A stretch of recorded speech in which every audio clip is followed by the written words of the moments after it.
எனக்கு அதிர்ஷ்டமே இல்லை சார் அப்படின்னார் ஒருத்தர். ஏன் அப்படி சொல்றீங்கன்னு கேட்டோம். வியாபாரம் பண்ணலாம்னு ஒரு கடை வச்சேன். வேண்டிய போட்டவங்க கூட என் கடையில் வந்து எதுவும் வாங்க மாட்டேங்கிறான். எல்லாரும் அடுத்த கடைக்கு தான் போறான் அப்படின்னு சொல்லி ரொம்ப அழுத்துக்கிட்டார். இதுக்கு போய் அதிர்ஷ்டம் இல்லைன்னு சொல்லாதீங்க. வாடிக்கையாளர்களை வந்து கவர்றது எப்படிங்கிறது உங்களுக்கு தெரியல, அதுதான் குறை அப்படின்னும். சார், உங்களுக்கு தெரிஞ்ச அந்த ரகசியத்தை எனக்கும் கொஞ்சம் சொல்லி கொடுங்களேன் அப்படின்னார். சரி, உங்க காதை இப்படி கொடுங்க அப்படின்னு சொல்லி அது சம்பந்தமா பெரிய வல்லுநர்கள் சொல்லி இருக்கிற கருத்துக்களை அவர்கிட்ட சொல்ல ஆரம்பிச்சோம். அதாவது இந்த வாடிக்கையாளர்களை கவர்றதுக்கு வல்லுநர்கள் பல ஆலோசனைகளை ஏற்கனவே சொல்லி வச்சிருக்கிறாங்க. அது சம்பந்தமா அனுபவப்பட்டவங்க, அதை தெரிஞ்சு வச்சுக்கணும். அதாவது கடை வச்சிருக்கிறவங்க எல்லாரும் இதை கொஞ்சம் காதில் வாங்கி வச்சுக்கணும். எதை இப்ப சொல்ல போறத. எப்பவும் பணத்தை சம்பாதிக்கிறதுலயே குறியா இருக்கக்கூடாதான். அதை விட முக்கியமா நீங்க சம்பாதிக்க வேண்டியது வாடிக்கையாளர்களுடைய மன நிறைவு. வர்றவங்க திருப்தியோட போகணும், அது முக்கியம். அதுல கவனமா இருக்கணும். கடைக்கு வர்ற ஒருத்தர் ஏதாவது ஒரு குறை சொல்றாருன்னு வச்சுங்க, அதை வந்து அலட்சியப்படுத்தக்கூடாது. ரொம்ப அக்கறையோட அதை காது கொடுத்து கேட்கணும். அப்படியா சார், அதை நான் அவசியம் கவனிக்கிறேன் அப்படின்னு சொல்லணும். ஒருத்தர் வரார், சார் நேத்திக்கு உங்க கடையில இதை நான் வாங்கிட்டு போனேன், வீட்டில் இது வேணான்னு சொல்லிவிட்டாங்க, அது திருப்பி கொடுக்கறதுக்காக தான் வந்திருக்கிறேன் அப்படின்னு சொல்லி திருப்பி கொடுக்குறார். உடனே நீங்க வந்து முகம் சுளிக்க கூடாது, எரிச்சல் படக்கூடாது. வழக்கம் போல நிதானமா முகம் அலர்ச்சியோட அதை திருப்பி வாங்கிக்கணும். இவ்வளவு ரூபாய்க்கு சாமான் வாங்கினா இந்த ஸ்பூன் அன்பளிப்பு, இப்படி ஏதாவது கொடுக்கலாம். பண்டிகை காலங்கள்லேயும் பொருள்கள் வாங்குறவங்களுக்கு இப்படி ஏதாவது பொருத்தமா ஒரு அன்பளிப்பு கொடுக்கலாம். நீங்க கொடுக்கறது ஒரு சர்வசாதாரணமான பொருளா இருந்தா கூட அது வாங்குற ஒரு மனசுல ஒரு மகிழ்ச்சியை ஏற்படுத்தும். எதுவும் உங்களால கொடுக்க முடியலன்னா உங்க முகம் நிறைஞ்ச சிரிப்பியாவது கொடுங்க, அது போதும். உங்க கடையில் இல்லாத ஒரு பொருளை வாடிக்கையாளர் வந்து கேட்கிறார், உடனே இல்லைன்னு முகத்தில் அடிச்சது மாதிரி சொல்லிடக்கூடாது. கொஞ்சம் உட்காருங்க சார் அப்படின்னு சொல்லி உங்க பணியாளர் யாரையாவது அனுப்பி வெளியில இருந்து வாங்கிட்டு வர சொல்லி அவர்கிட்ட கொடுக்கலாம். சில பேர் உங்க கடைக்கு வரும்பொழுது அவங்க வீட்டு குழந்தைகளையும் கூப்பிட்டுட்டு வர்றாங்கன்னு வைங்க. நீங்க என்ன செய்யணும்னா அந்த குழந்தைகளை முதல்ல கவனிக்கணும். அது கண்ணத்தை கிள்ளணும், அதுகிட்ட விளையாடணும், அதுக்கு ஏதாவது மிட்டாய் பிஸ்கட் ஏதாவது கொடுத்து அது கவனத்தை கவரணும். அதுக்கப்புறம் பெரியவங்களை கவனிக்கலாம். உங்க கடையில வேலை செய்யற பணியாளர்கள் சுத்தமா இருக்கணும். சிரிச்ச முகம், சுறுசுறுப்பு, இது ரெண்டும் அவங்களுக்கு தேவை. அழுது வடிஞ்சிக்கிட்டு இருக்கக்கூடாது. அப்புறம் இன்னொரு விஷயம், அதிகமா பொருள் வாங்குற ஒருத்தர்கிட்ட அதிக மரியாதையாகவும், குறைச்சலா பொருள் வாங்குறவர்கிட்ட வேற விதமாகவும் நடந்துக்க கூடாது. எல்லாருக்கிட்டையும் சமமா நடந்துக்கணும். 5 ரூபாய்க்கு வாங்கினாலும் சரி, 500 ரூபாய்க்கு வாங்கினாலும் சரி, அவங்க கிட்ட நீங்க காட்டுற மரியாதையில வித்தியாசம் இருக்கக்கூடாது. எல்லாத்துக்கும் மேல உங்க கடையில ஒரு பொருள் வாங்கினா அது உண்மையானதா இருக்கும், தரமுள்ளதா இருக்கும் அப்படிங்கிற நினைப்பு ஜனங்களுக்கு வரணும். அதனால தரமான பொருளையே நீங்க வந்து உங்க கடையில வச்சிருக்கணும். இது வரைக்கும் நான் சொன்னதையெல்லாம் கவனத்துல வச்சுக்கிட்டு நீங்க கடையை ஆரம்பிச்சீங்கன்னா வியாபாரம் பிச்சுக்கிட்டு போகும். அப்படி போகலன்னா அதுக்கப்புறம் கேளுங்க. ஏன்னா இந்த யோசனைகள்லாம் அனுபவப்பட்டவங்க சொல்லி இருக்கிற யோசனைகள். இந்த யோசனைகள்ல நீங்க எச்சரிக்கையா இருக்க வேண்டிய ஒரு விஷயம் உண்டு. அது என்னங்கிறதையும் தெரிஞ்சு வச்சுக்கிறது நல்லது. என்னுடைய நண்பர் ஒருத்தர் வந்தார். சார், உங்க யோசனையை கேட்டதுனால நான் ஒரு அறை வாங்கினது தான் மிச்சம்னார். என்ன ஆச்சுன்னு கேட்டேன். எங்க கடைக்கு ஒரு பெரிய அம்மா குழந்தைய தூக்கிட்டு வந்தாங்க சார். உங்க யோசனைப்படி அந்த குழந்தையோட கண்ணத்தை கிள்ளணும்னு முயற்சி பண்ணினேன். திடீர்னு அந்த நேரம் பார்த்து அந்த குழந்தை தலையை குனிஞ்சுக்கிட்டுது. என் கை வந்து குழந்தையோட கண்ணத்துக்கு பதிலா அதை தூக்கிட்டு வந்தவங்க கண்ணத்தை கிள்ளி விட்டுது. அதுதான் அப்படி ஆயிட்டுது அப்படின்னார் கண்ணத்தை தடவிக்கிட்டே. ஒருத்தர் ஓடி வந்தார். இன்னொருத்தரை பார்த்து, சார் உங்க சைக்கிளை ஒரு நாள் இரவல் கொடுங்களேன், பக்கத்து ஊருக்கு போயிட்டு வர வேண்டியிருக்கு அப்படின்னார். இவர் சைக்கிளை கொடுத்து பத்திரமா கொண்டுட்டு போங்கன்னார். சார், இதை பத்திரமா கொண்டு போறேன், கவலையே வேணாம், ஏன்னா இது உங்களோட சைக்கிள் அப்படின்னு நான் நினைக்கல, என்னோட சைக்கிளா நினைக்கிறேன் அப்படின்னார். அதுக்கப்புறம் தான் இவருக்கு உண்மையாவே பயம் வந்துட்டுது. ஏன்னா அவர் சொன்னது மாதிரி அதை தன்னோட சைக்கிளாவே நினைச்சு தள்ளிட்டு போட்டா என்ன பண்றது? எது எதை நம்முடையதா நினைக்கணுங்கிறதுக்கு ஒரு வரையறை இருக்கு. சில பேர் ஆபீஸையே வீடா நினைச்சு விடுறது உண்டு. அப்படிப்பட்டவங்க கூட வீட்டை ஆபீஸா நினைக்கிறது இல்லை. ஏன்னா வீட்டில் இவர் ஆபீஸரா நடந்துக்க முடியறதில்லை. இதெல்லாம் ஒரு பக்கம் இருக்கட்டும். இப்போ விஷயத்துக்கு வருவோம். பொறியியல் மேதை டாக்டர் விஸ்வேஸ்வரய்யா இருந்தார் இல்லையா, பாரத ரத்னா விருதெல்லாம் கொடுத்தாங்களே. ஆபீஸ் வேலை வேற, சொந்த வேலை வேற அப்படிங்கிறதுக்கு ஒரு உதாரணமா இருந்தவர் அவர். மைசூர் மகாராஜா கிட்ட திவானா இருந்தார். அவர் ஒரு நாள் அரசாங்க வேலை காரணமா வெளியூர் போயிருந்தார். ஹாசன்கிற ஊருக்கு பக்கத்துல ஒரு பயண மாளிகை, அங்க தங்கிவிட்டார். ராத்திரி அங்க தங்கி இருந்துட்டு விடிஞ்சதும் ஊருக்கு திரும்புறதாக திட்டம். ராத்திரி தூங்குறதுக்கு ரொம்ப நேரம் ஆயிட்டுது. ரொம்ப நேரம் வரைக்கும் அரசாங்க சம்பந்தப்பட்ட வேலைகளையே பார்த்துக்கிட்டு இருக்கிறார். அரசாங்க ஃபைல்கள் நிறைய இருந்தது. அதையெல்லாம் ஒவ்வொன்றா எடுத்தார், படித்து பார்த்தார், பரிசீலனை பண்ணார். அதில் எழுத வேண்டியதை எழுதினார், கையெழுத்து போட்டார். ஒரு வழியாக அந்த வேலையெல்லாம் முடிஞ்சுது. அதுக்கப்புறம் என்ன பண்ணார்னா, தன்னுடைய சூட்கேஸை திறந்தார். அதிலிருந்து 2 மெழுகுவத்தியை எடுத்து கொளுத்தி வச்சார். அந்த பயண மாளிகையில் அது வரைக்கும் எரிஞ்சுக்கிட்டு இருந்த மின்சார விளக்குகளை அணைச்சுட்டார். அதுக்கு பிறகு அந்த மெழுகுவத்தி வெளிச்சத்தில் சில புத்தகங்களை தொடர்ந்து படிக்க ஆரம்பிச்சிட்டார். அந்த பயண மாளிகையில் பணியாளராக இருந்தவர் இதை பார்த்துட்டு ஓடி வந்தார். மறுபடியும் மின் விளக்கு போடுறதுக்காக போனார். விஸ்வேஸ்வரையா அதை பார்த்துட்டு போட வேணாம்ட்டாராம். இதுவரைக்கும் நான் அரசாங்க அலுவல்களை கவனிச்சுக்கிட்டு இருந்தேன், அதனால மின் விளக்குகள் அப்போ எரிஞ்சதில் தப்பு இல்லை. இப்போ நான் புத்தகம் படிச்சுக்கிட்டு இருக்கேன், இது என்னுடைய சொந்த வேலை. இங்கே இருக்கிற மின் விளக்கு அதுக்காக ஏன் எரியணும் அப்படின்னு கேட்டாராம். இப்போ இருக்கிற சில அரசு பணியாளர்கள்கிட்ட இந்த சம்பவத்தை பேச்சோட பேச்சா சொல்லி பார்த்தேன். அவங்களால இதை ஜீரணிக்கவே முடியல. நேர்மை தேவைதான் சார், அதுக்காக அவ்வளவு தூரத்துக்கு அது தேவையா அப்படிங்கிறாங்க. விஸ்வேஸ்வரையா அப்படி பண்ணினது தான் ஒரு நேர்மையாளர் அப்படின்னு இந்த உலகத்துக்கு நிரூபிக்கணுங்கிறதுக்காக இல்லை. தான் அப்படி நடந்து காட்டினா தன்னை சுற்றி இருக்கிறவங்களும் அதை கேள்விப்படுறவங்களும் முடிஞ்ச அளவுக்கு பொது வாழ்க்கையில் அரசு பணியில் நேர்மையை கடைபிடிக்க முயற்சி பண்ணலாமே அப்படிங்கிறதுக்காகத்தான். இப்போவும் சில பேர் இருக்கிறாங்க, இவங்க ஆஃபீஸ் வேற வீடு வேறன்னு நினைக்கிறது இல்லை, அவ்வளவு உரிமை. ஒருத்தர் அப்படிதான், அவருக்கு அவசரமாக 5000 ரூபா தேவைப்பட்டது. ஆஃபீஸு பணத்தை எடுத்துக்கிட்டார். அந்த நேரம் பார்த்து ஆடிட் வந்துட்டுது, ஆப்பிட்டுக்கிட்டார். விசாரணை நடக்குது. அவர் சொல்றார், சார் நான் நேரம் காலம் பார்க்காம ஆஃபீஸில் வேலை செய்வேன், ஏன்னா அதை என்னோட ஆஃபீஸாக நினைக்கிறேன். அவசரத்துக்கு அந்த பணத்தை எடுத்தேன், மறுபடியும் வச்சுடலாம்னு தான் இருந்தேன், அதுக்குள்ளே இப்படி ஆயிட்டுது. நீங்கள் என்ன நினைச்சாலும் சரி, நான் ஆஃபீஸ் வேற வீடு வேற அப்படின்னு நினைக்கிறது இல்லை, அது என்னோட சுபாவம் அப்படின்னார். விசாரணை பண்ணவர் தீர்ப்பு வழங்கினார். உங்கள் சுபாவத்துக்கு மதிப்பு கொடுத்து நானும் தீர்ப்பு வழங்குறேன். நீங்கள் கொஞ்ச நாள் ஜெயிலில் இருந்துட்டு வாங்க, அது உங்களுக்கு கஷ்டமாக இருக்காதுன்னு நினைக்கிறேன். ஏன்னா அங்கே போனாலும் நீங்கள் உங்கள் சுபாவப்படி வீடு வேற ஜெயில் வேறன்னு நினைக்க மாட்டீங்க அப்படின்னாராம். ஒரு காடு, அங்கே புத்தர் அவர் பாட்டுக்கு நடந்து போய்கிட்டே இருக்கிறார். அவருக்கு பின்னாடி ஒரு குரங்கு, அதுவும் தொடர்ந்து வந்துக்கிட்டே இருக்குது. புத்தர் திரும்பி பார்த்தார். குரங்கு அப்படியே குதித்து உயர எழும்பி ஒரு கிளையில் போய் உக்காந்துது. ஏன் இப்படி பண்ணுறேன்னு கேட்டார் புத்தர். என்னை சாதாரணமாக நினைக்க வேணாம், நான் மகாமந்தி, என்னால் எல்லாம் முடியும், முடியாதுங்கிற வார்த்தையே என்னுடைய அகராதியில் கிடையாது, என்ன வேணும்னாலும் செய்வேன் அப்படின்னுது. அப்படின்னா ஒரு பந்தயம் வச்சுக்கலாமான்னாரு இவர். வச்சுக்கலாமேன்னுது. வேற ஒன்றும் இல்லை, இப்போ நீ மேலே எழும்பி அந்த கிளையில் உட்காந்தது மாதிரி அங்கேருந்து தாவி என் உள்ளங்கையில் உட்காரணும், அவ்வளவுதான் அப்படின்னார். அப்படி உட்காந்துட்டா என்ன பரிசு அப்படின்னு கேட்டது அது. சொர்க்கத்தில் இருக்கிற மாமன்னன் மரகத சக்கரவர்த்தியை என்னோட இருக்கும்படியாக கூப்பிட்டுக்கிறேன். அந்த சமயத்தில் அவருடைய அரியணை அங்கே காலியாயிடும், நீ அதில் போய் உட்காந்துக்கலாம். பந்தயத்தில் தோத்துட்டா ஒரு கல்ப காலம் இந்த பூமியில் வாழ வேண்டியிருக்கும், அதுக்கு பிறகுதான் என்கிட்ட வர முடியும், என்ன சொல்கிற அப்படின்னார். குரங்குக்கு தாவறது ஒரு பெரிய காரியமா? இது எனக்கு ரொம்ப சாதாரண விஷயம், என்ன இப்போவே தாவட்டுமா அப்படின்னுது. சரின்னு சொல்லி உள்ளங்கையை நீட்டினார். அவருடைய கை தாமரை இலை அளவுக்கு அப்படியே விரிஞ்சுது. குரங்கு சௌரியமாக உட்கார்றதுக்காக. குரங்கு தாவறதுக்கு தயாராச்சு. அதுக்கு முன்னாடி ஒரு சின்ன யோசனை அதுக்கு. இந்த கிளையிலேருந்து அந்த கைக்கு தாவறது எனக்கு ரொம்ப அற்பமான ஒரு வேலை, இது ரொம்ப சாதாரணம், என்னுடைய கௌரவத்துக்கு இது சரியாக இருக்காது. அதனால் நான் என்ன பண்ண போகிறேன்னா, இங்கேருந்து கிளையிலேருந்து அப்படியே உயர எழும்ப போகிறேன். எழும்பி மேல் உலகம் போய் அங்கே ஒரு சுற்றிவிட்டு அதுக்கப்புறம் அங்கேருந்து நேராக இந்த கையில் உட்கார போகிறேன் அப்படின்னு நினச்சிது. என்ன யோசிக்கிற அப்படின்னார் புத்தர். ஒன்றும் இல்லை, இந்த பாயிரம் பார் அப்படின்னு சொல்லி தாவி உயர போயிட்டுது. கொஞ்ச நேரத்தில் வான உலகத்துக்கே போய் சேர்ந்துட்டுது. அங்கே போய் பார்த்தா அங்கே ஒரு 5 பளிங்கு தூண்கள் இளம் சிவப்பு நிறத்தில் நின்றுக்கிட்டு இருக்குது.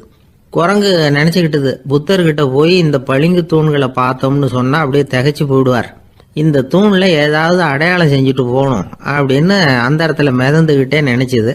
உடனே ஒரு தூணில் எழுதிச்சு. என்ன எழுதிச்சுன்னா, ஒரு மகா ஞானி இங்கே வந்துட்டு போகிறார் அப்படின்னு எழுதிச்சு.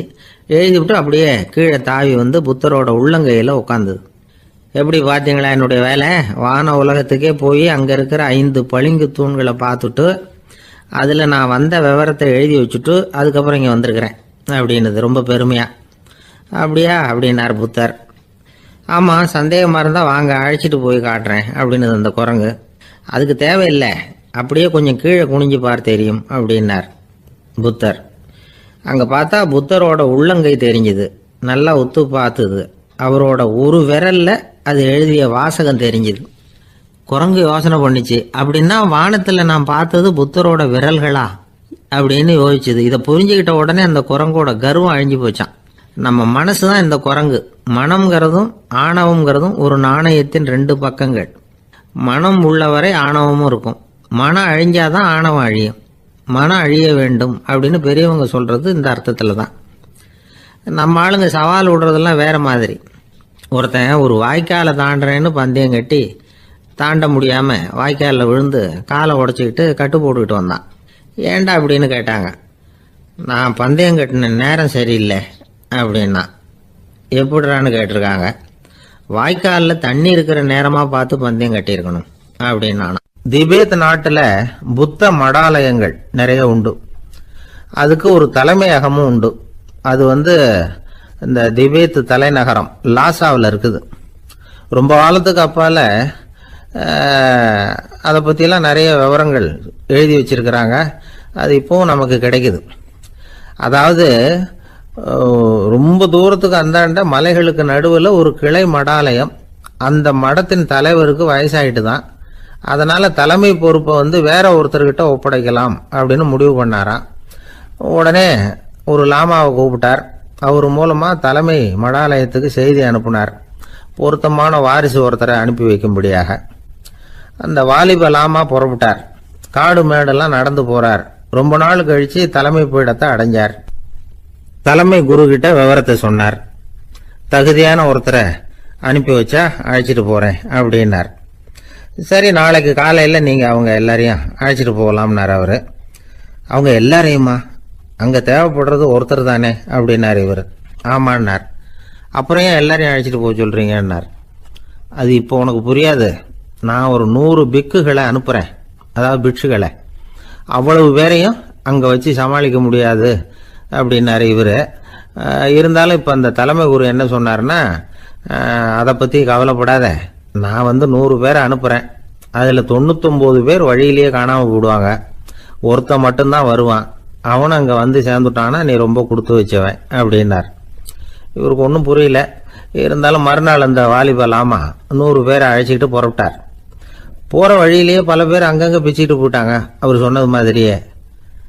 வழியில் அவங்க ஊர்கள் இருந்தது தான் காரணம். அப்பா அம்மாவை பார்த்துட்டு வரேன் அப்படின்னு கொஞ்சம் பேர் போனாங்க. சொந்த பந்தத்தை பார்த்துட்டு வரேன் அப்படின்னு கொஞ்சம் பேர். ஒரு வாரம் ஆச்சு. இப்போ மிஞ்சினது 10 பேர் தான்.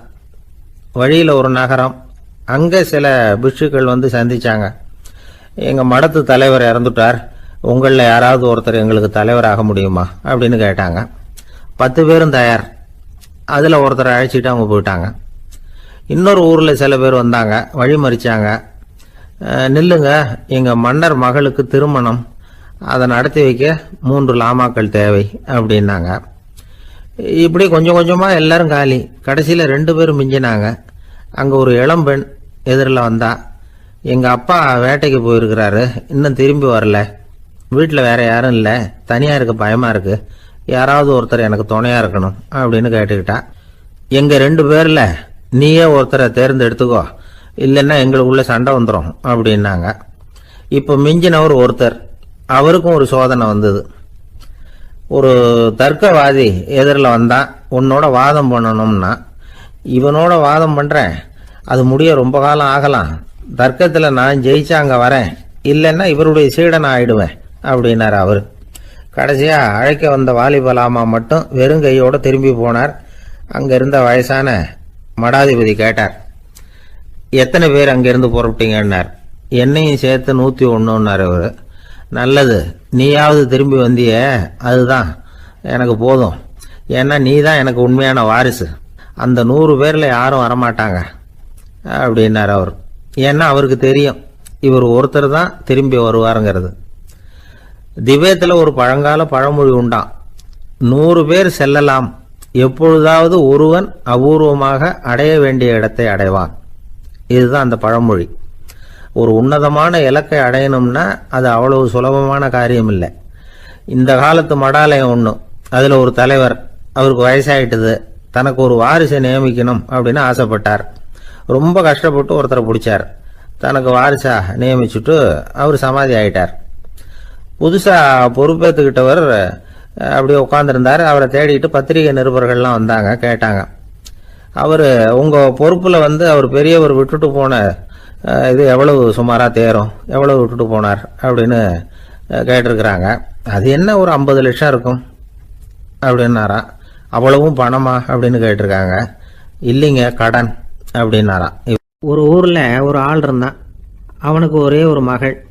அவளை நல்ல இடத்துல கட்டி கொடுக்கணும்னு ஆசைப்பட்டான். அதுக்காக மாப்பிள்ளை தேடிக்கிட்டு இருந்தான். அவன் கொஞ்சம் வசதியான ஆள், அதனால் நிறைய பேர் வந்தாங்க. இருந்தாலும் ஒரு நல்ல குணமுள்ள மாப்பிள்ளையாக இருக்கணும் அவன் எதிர்பார்த்தான். அப்படி இருக்கணும்னு தொடர்ந்து முயற்சி பண்ணான். கடைசியாக ஒரு 3 பேர் கிடைச்சாங்க. அந்த 3 பேரில் யாரை தேர்ந்தெடுக்கிறது, இதுதான் அவனுக்கு வந்த குழப்பம். இந்த நிலைமையில் ஒரு பெரியவரை தேடி போனான். அவர்கிட்ட தன்னுடைய பிரச்சனையை சொன்னான். அவர் கொஞ்சம் யோசனை பண்ணார். அதுக்கப்புறம் 3 பேரையும் கூப்பிட்டார். இதை பாருங்கப்பா, உங்கள் 3 பேருக்கும் 3 மாத கால அவகாசம் தர்றேன். நீங்கள் இப்போ போகலாம், 3 மாதம் கழித்து திரும்பி வரலாம். அப்படி வரும்பொழுது இந்த 3 மாத காலத்தில் நீங்கள் செஞ்ச நல்ல காரியம் ஏதாவது ஒன்று சொல்லணும். அதை வச்சு உங்களில் ஒருத்தரை நாங்கள் தேர்ந்தெடுத்துக்கிறோம் அப்படின்னு சொன்னாராம். 3 பேரும் சரின்னு சொல்லிவிட்டு திரும்பி போயிட்டாங்க. 3 மாதம் ஆச்சு. அதுக்கப்புறம் ஒரு நாள் திரும்பி வந்தாங்க. அவர் அவங்கள கூப்பிட்டு உட்கார வச்சார். அப்புறம் கேட்டார், இப்போ சொல்லுங்கள், இந்த 3 மாத காலத்தில் நீங்கள் செஞ்சுருக்கிற ஏதாவது ஒரு நல்ல காரியத்தை சொல்லுங்க அப்படின்னார். முதல்ல ஒருத்தன் எழுந்திரிச்சு நின்னான். ஐயா, எங்கள் அப்பா இறந்த பிறகு அவரோட கணக்கு வழக்குகளை எடுத்து பார்த்துக்கிட்டு இருந்தேன். அவர் ஒரு வியாபாரிகிட்ட 10,000 ரூபா கடன் வாங்கியிருக்கிறதாக எழுதியிருந்தார். அந்த வியாபாரியும் இப்போ உயிரோடு இல்லை. இருந்தாலும் அந்த வியாபாரியோட மகனை தேடி கண்டுபிடிச்சேன். கணக்கு புத்தகத்தை காட்டினேன். உங்கள் அப்பா கிட்ட 10,000 ரூபா கடன் வாங்கியிருக்கிறதாக இதை எழுதியிருக்கிறார். அதனால் அதை திருப்பி கொடுக்கறதுக்காக வந்திருக்கிறேன். இந்தாங்க அந்த பணம் அப்படின்னு சொல்லி கொடுத்துட்டு வந்துட்டேன் அப்படின்னு நானும். இதை பெரியவர் கவனமாக கேட்டுக்கிட்டார். அதுக்கப்புறம் 2வது இளைஞன் எழுந்திரிச்சான். ஐயா, நான் போன மாதம் ஒரு நாள் ராத்திரி வேளையில் ஒரு காட்டுப்பாதை வழியாக எங்கள் ஊருக்கு போய்கிட்டு இருந்தேன். அந்த சமயத்தில் அந்த வழியாக வந்துக்கிட்டு இருந்த ஒரு வழிப்போக்கர்கிட்ட 4-5 திருடர்கள் வம்பு வளர்த்து அவர்கிட்ட இருந்த பொருளை எல்லாம் கொள்ளையடிச்சுக்கிட்டு இருந்தாங்க. நான் உடனே ஒரு குச்சியை எடுத்துகிட்டு ஓடினேன். அந்த திருடர்களை அடித்து விரட்டினேன். பொருளை எல்லாம் மீட்டு அந்த வழிப்போக்கர்கிட்ட ஒப்படைச்சேன். அவரை பத்திரமா அழைச்சிட்டு போய் அவர் வீட்டில் விட்டுட்டு வந்தேன் அப்படின்னு நானும். இதையும் பெரியவர் கவனமாக கேட்டுக்கிட்டார். அடுத்தபடியாக 3வது இளைஞன் எழுந்திரிச்சான். ஐயா, போன மாதம் ஒரு நாள் நான் ஒரு மலைப்பாதை வழியாக போய்கிட்டு இருந்தேன். மலைப்பாதை விளிம்பில் ஒரு மதகு கட்டை, அது மேலே ஒரு ஆள் படுத்து தூங்கிட்டு இருந்தான். அந்த பக்கம் தவறி உருண்டு விழுந்திருந்தான்னா அதில் பாதாளம், அது மலையடி வாரத்தில் போய் தான் விழணும், அவ்வளவு பள்ளம். அது தெரியாமல் அவன் பாட்டுக்கு தூங்கிட்டு இருந்தான். நான் உடனே அவன்கிட்ட ஓடி போய் குனிஞ்சு அவன் முகத்தை பார்த்தேன். அப்போ தான் புரிஞ்சுது, அவன் ஏற்கனவே எனக்கு தெரியும். அவனை எனக்கு நிறைய கெடுதல் பண்ணியிருக்கிறான், இடைஞ்சல் கொடுத்தவன். இருந்தாலும் ஐயோ பாவம்னு நினச்சி அவனை எழுப்பி பாதுகாப்பாக வேற ஒரு இடத்துல படுக்க வச்சுட்டு வந்தேன் அப்படின்னு நானும். பெரியவர் இதையும் கேட்டுக்கிட்டார். அதுக்கப்புறம் அவங்க 3 பேரையும் பார்த்து, நீங்கள் போகலாம், நாங்கள் யோசித்து முடிவு பண்ணி உங்களுக்கு சொல்லி அனுப்புகிறோம் அப்படின்னாராம். அந்த இளைஞர்கள் புறப்பட்டு போயிட்டாங்க. அதுக்கப்புறம் அந்த பெண்ணோட அப்பாவை பார்த்து சொன்னார், இந்த 3 பேருமே நல்ல பிள்ளைங்க தான், அதில் ஒன்றும் சந்தேகம் இல்லை. இருந்தாலும் இந்த 3 பேர் செஞ்ச செயல்களையும் ஒப்பிட்டு பார்க்க வேண்டியிருக்கு. முதல் இளைஞன் நேர்மைக்கு எடுத்துக்காட்டாக விளங்குறான். இந்த காலத்தில் இது மாதிரி இளைஞர்களை பார்க்கறது ரொம்ப கஷ்டம்தான். இருந்தாலும் அவன் கடமையை தான் செஞ்சான். 2வது இளைஞன் நல்ல வீரன், தைரியசாலி. ஒரு வீரன் எதை செய்யணுமோ அதைத்தான் இவன் செஞ்சான். இவன் ஒரு லட்சிய மனிதன். 3வது இளைஞன் தன்னுடைய பகைவனுக்கே உதவி செஞ்சிருக்கான். அவன் உயிரை காப்பாற்றியிருக்கிறான். பகைவனுக்கு அருள்வதுங்கிறது ஒரு சாதாரண மனுஷனால் செய்யக்கூடிய காரியம் இல்லை. பகையை மறக்கிறதும் பகைவனுக்கு அருள்வதும் தெய்வீக பண்புகள். அதனால் இவனையே உன்னுடைய மகளுக்கு ஏற்ற மாப்பிள்ளையா தேர்ந்தெடுக்கலாம் அப்படின்னு சொன்னாங்களாம். ஒரு நல்ல நாளில் அவங்களுக்கு திருமணம் நல்ல விதமாக நடந்து முடிஞ்சுதான். இது சுவாமி சின்மயானந்தர் சொல்லியிருக்கிற ஒரு கதை. இதிலிருந்து நாம் புரிந்து கொள்ள வேண்டிய ஒரு கருத்து, நமக்கு கெடுதல் பண்ணவங்களுக்கும் நாம் நல்லது செய்யணும். ஆனால் நடைமுறையில் அப்படி நம்மளால் செய்ய முடியறதில்ல. அதுதான் சிக்கல். நம்மால் ஒருத்தங்கிட்ட கேட்டேன், ஏண்டா உன்னுடைய பகைவன் ஒருத்தன் அது மாதிரி ஒரு மலைப்பாத மதகு கட்டையில் படுத்திருந்தா உடனே நீ என்ன நினைப்ப அப்படின்னு கேட்டோம். இது ஒரு அருமையான சந்தர்ப்பம்னு நினைப்பேன் அப்படின்னா. எதுக்குன்னு கேட்டோம். அவனை அந்த பக்கமாக உருட்டி கீழே தள்ளுறதுக்கு அப்படின்னா. ஒரு ஊரில் ஒரு ஞானி இருக்கிறார், ரொம்ப பெரிய ஞானி, ரொம்ப வயசாயிட்டுது. கடைசி காலத்தில் அவர்கிட்ட சில பேர் வந்தாங்க. உங்கள் குரு யார் அப்படின்னு கேட்டாங்க. அவர் நிமிர்ந்து பார்த்தார். எனக்கு ஆயிரக்கணக்கான குருமார்கள் உண்டு, அவங்க பேரெல்லாம் சொல்லணும்னா இந்த காலம் பத்தாது, ஆனால் முக்கியமான ஒரு 3 பேரை பற்றி மட்டும் உங்களுக்கு சொல்கிறேன் அப்படின்னாராம். அப்புறம் சொன்னார், அந்த 3 பேரில் ஒருத்தன் ஒரு திருடன். ஒரு சமயம் ஒரு பாலைவனம் வழியாக நான் போய்கிட்டு இருந்தேன். அப்போது வழி தவறி போய் ஒரு கிராமத்துக்கு போயிட்டேன். அது இருட்டு நேரம், நடு ராத்திரி, ஊரே உறங்கி போச்சு. அந்த நேரத்தில் ஒரு ஆள் மட்டும் ஒரு வீட்டு சுவத்தில் ஏதோ பண்ணி உள்ளே நுழையிறதுக்கு முயற்சி பண்ணிகிட்டு இருக்கிறான். அவங்கிட்ட போய் நான் இன்னைக்கு இங்கே எங்கே தங்க முடியும் அப்படின்னு கேட்டேன். அதுக்கு அவன், இந்த ராத்திரி வேளையில் அது ரொம்ப சிரமம், ஒரு திருடனோட உங்களால் தங்க முடியும்னா நீங்கள் என்னோட தங்கலாம் அப்படின்னா. நான் அவங்க கூட 1 மாதம் தங்கியிருந்தேன். ஒவ்வொரு நாள் ராத்திரியும் இப்போ நான் என்னுடைய வேலைக்கு போகிறேன், நீங்கள் ஓய்வு எடுத்துக்கோங்க அப்படின்னு சொல்லிவிட்டு போவான். அவன் திரும்பி வந்த உடனே உனக்கு ஏதாவது கிடைச்சிதான்னு நான் கேட்பேன். அதுக்கு அவன், இன்னைக்கு ராத்திரி ஒன்றும் இல்லை, நாளைக்கு மறுபடியும் முயற்சி பண்ணுவேன் அப்படின்பா. எப்பவும் அவன் நம்பிக்கை இழந்ததே கிடையாது, எப்பவும் சந்தோஷமாகவே இருப்பான். நானும் ரொம்ப காலமாக தியானம் பண்ணிக்கிட்டே இருந்தேன், ஒன்றுமே நடக்கலை. ஆனால் நான் என்ன பண்ணேன் தெரியுமா, மனசு வருத்தப்படும், நம்பிக்கை இழந்துருவேன். அப்போல்லாம் அந்த திருடனுடைய விடாமுயற்சி தான் ஞாபகத்துக்கு வரும். அதனால் அந்த திருடன் எனக்கு ஒரு குரு. என்னுடைய 2வது குரு யாருன்னா அது ஒரு நாய். இது எப்படின்னா, ஒரு சமயம் எனக்கு ரொம்ப தாகமாக இருந்தது. ஒரு நதியை நோக்கி போய்கிட்டு இருந்தேன். அப்போ ஒரு நாயும் வந்தது, அதுக்கும் தாகம். ஓடி வந்து ஆற்றை பார்த்தது. அதோட நிழல் ஆற்றுல தெரிஞ்சது. அதை பார்த்ததும் பயந்துட்டுது. அதாவது அது தன்னுடைய சொந்த உருவத்தையே கண்டு பயந்தது. அதை பார்த்து குறைக்குது, திரும்பி ஓடிச்சு. ஆனால் அதுக்கு தாகம் அதிகமாக இருந்ததுனால அது மறுபடியும் திரும்பி வந்தது. பார்த்தா மறுபடியும் தண்ணியில் நாயோட உருவம் தெரியுது. இப்படி சில தடவை பண்ணிச்சு. இருந்தாலும் கடைசியில் தண்ணியில் குதிச்சுட்டுது துணிஞ்சி. இப்படி குதித்த உடனே அதோட உருவமும் மறைஞ்சுட்டுது. இதை பார்த்தேன். நான் என்ன புரிஞ்சுக்கிட்டேன்னா, எவ்வளவுதான் பயம் இருந்தால் கூட ஒருத்தன் தைரியமாக காரியத்தில் இறங்கணும் அப்படிங்கிறத புரிஞ்சுக்கிட்டேன். இந்த போதனை அந்த நாய்கிட்ட இருந்து எனக்கு கிடைச்சிது. இது ஒன்று. அடுத்தது என்னுடைய 3வது குரு யாருன்னா அது ஒரு சின்ன குழந்தை. நான் ஒரு சமயம் ஒரு நகரத்துக்கு போனேன். அங்கே ஒரு குழந்தை எரிகிற மெழுகுவத்தி ஒன்று எடுத்துக்கிட்டு வந்தது. நான் அந்த குழந்தைய பார்த்து வேடிக்கையாக கேட்டேன், ஏன் பாப்பா இந்த மெழுகுவத்தியை நீயாவே கொளுத்துனியா அப்படின்னு கேட்டேன். ஆமான்னுது அந்த குழந்தை. சரி, இந்த மெழுகுவத்தி முன்னாடி எரியாமல் இருந்தது, இப்போ எரியுது.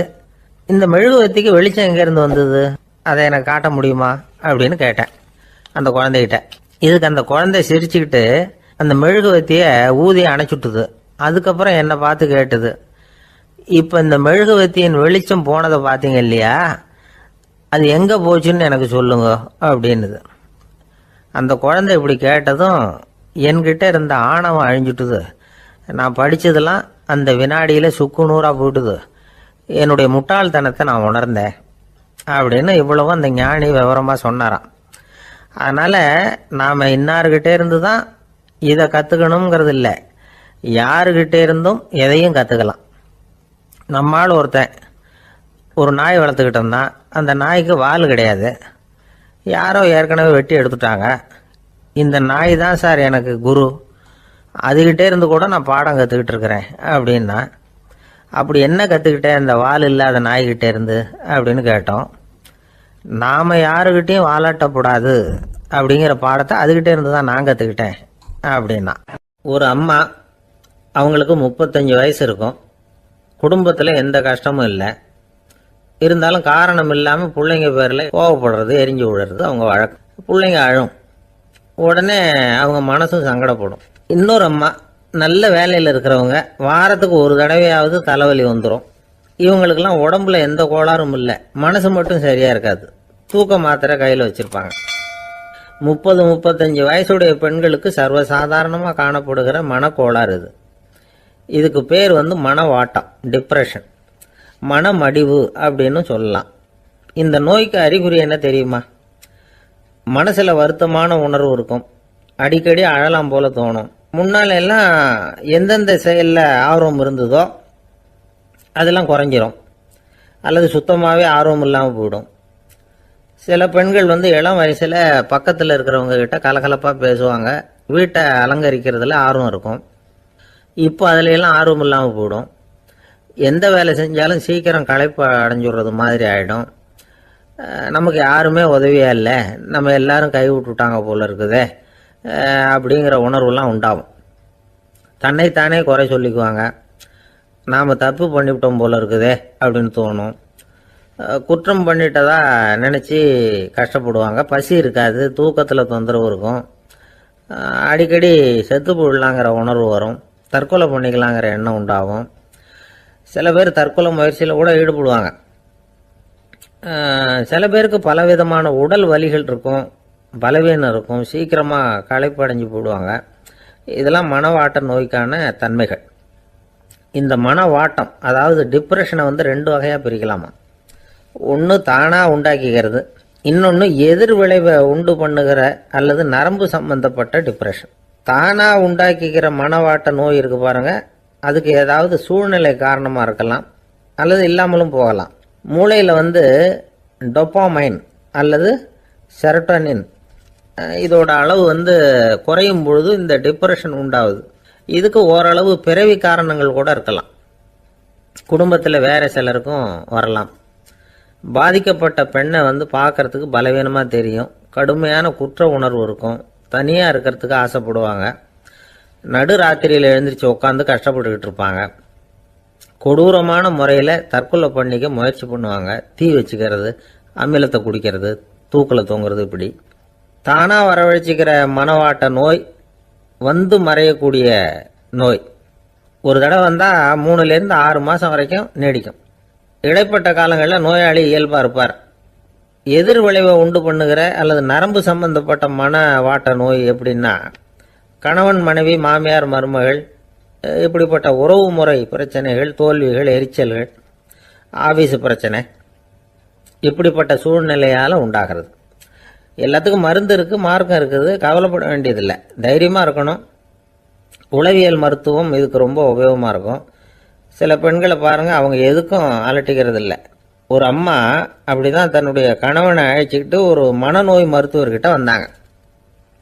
டாக்டர், எங்கள் வீட்டுக்காரர் திடீர்னு ஒரு மாதிரி ஆயிட்டார், வித்தியாசமாக நடந்துகிறார். எப்படின்னா, இவர் தன்னையே ஒரு ஒட்டடை பூச்சியாக நினச்சிக்கிட்டு இருக்கிறார். அப்படி நினச்சிக்கிட்டு தன்னுடைய தலையாலேயே வீட்டில் உள்ள ஒட்டடையெல்லாம் தொடச்சிக்கிட்டு இருக்கிறார் அப்படின்னாங்க. எவ்வளவு நாளாக அப்படி இருக்குதுன்னு கேட்டார் டாக்டர். 1 வாரமாக அப்படி இருக்குது அப்படின்னாங்க அந்த அம்மா. அப்படின்னா முன்னாடியே ஏன் அழைச்சிட்டு வரல அப்படின்னு கேட்டார் டாக்டர். வீடு பூரா சுத்தமாகட்டுமேனு பார்த்துக்கிட்டு இருந்தேன் டாக்டர் அப்படின்னாங்களாம் அந்த அம்மா. ஒரு நண்பர் யாருக்கோ ஃபோன் பண்ணிட்டு இருந்தார். அவர் பேசி முடிச்சதும் நான் அவரை பார்த்து, இப்போ ஃபோன் பண்ணீங்களே, அந்த ஃபோன் நம்பர் என்ன அப்படின்னு கேட்டேன். அவர் தலையை சொரிஞ்சுக்கிட்டார், ஞாபகம் வரலன்னார். சரி சார், அதை விடுங்க, உங்க மனைவி பேர் என்ன அப்படின்னு கேட்டேன். மாலதின்னார். என்ன சார் இது வேடிக்கை, கொஞ்ச நேரத்துக்கு முன்னாடி பேசின ஃபோன் நம்பர் மறந்து போச்சு, எப்போ கல்யாணம் பண்ணிக்கிட்ட மனைவி பேர் மறக்கல, அதை கரெக்டா சொல்லிவிட்டீங்களே அப்படின்னு கேட்டேன். அவர் என்ன ஒரு மாதிரியா பார்த்தார். அவரு அப்படி என்ன பார்த்ததுல ஒன்றும் தப்பு இல்லை, ஏன்னா நாம எல்லாருமே அப்படித்தானே, ஒரு குறிப்பிட்ட காரியத்துக்காக தொலைபேசியில ஒருத்தட்ட பேசுறோம், அதுக்கப்புறம் அந்த எண் நமக்கு அனாவசியம், அதனால மறந்துடுறோம். இதுக்கு பேர் தான் தற்காலிக ஞாபகம். ஆனா மனைவி பேரை மறந்துட முடியுமா? முடியாது. அது அவசியமான ஒண்ணு. அடிக்கடி அந்த பேரை உபயோகப்படுத்துறோம், அதனாலேயும் அது முக்கியங்கிறதுனாலேயும் அதை மறக்கிறது இல்லை. இதுக்கு பேரு நிரந்தர ஞாபகம்.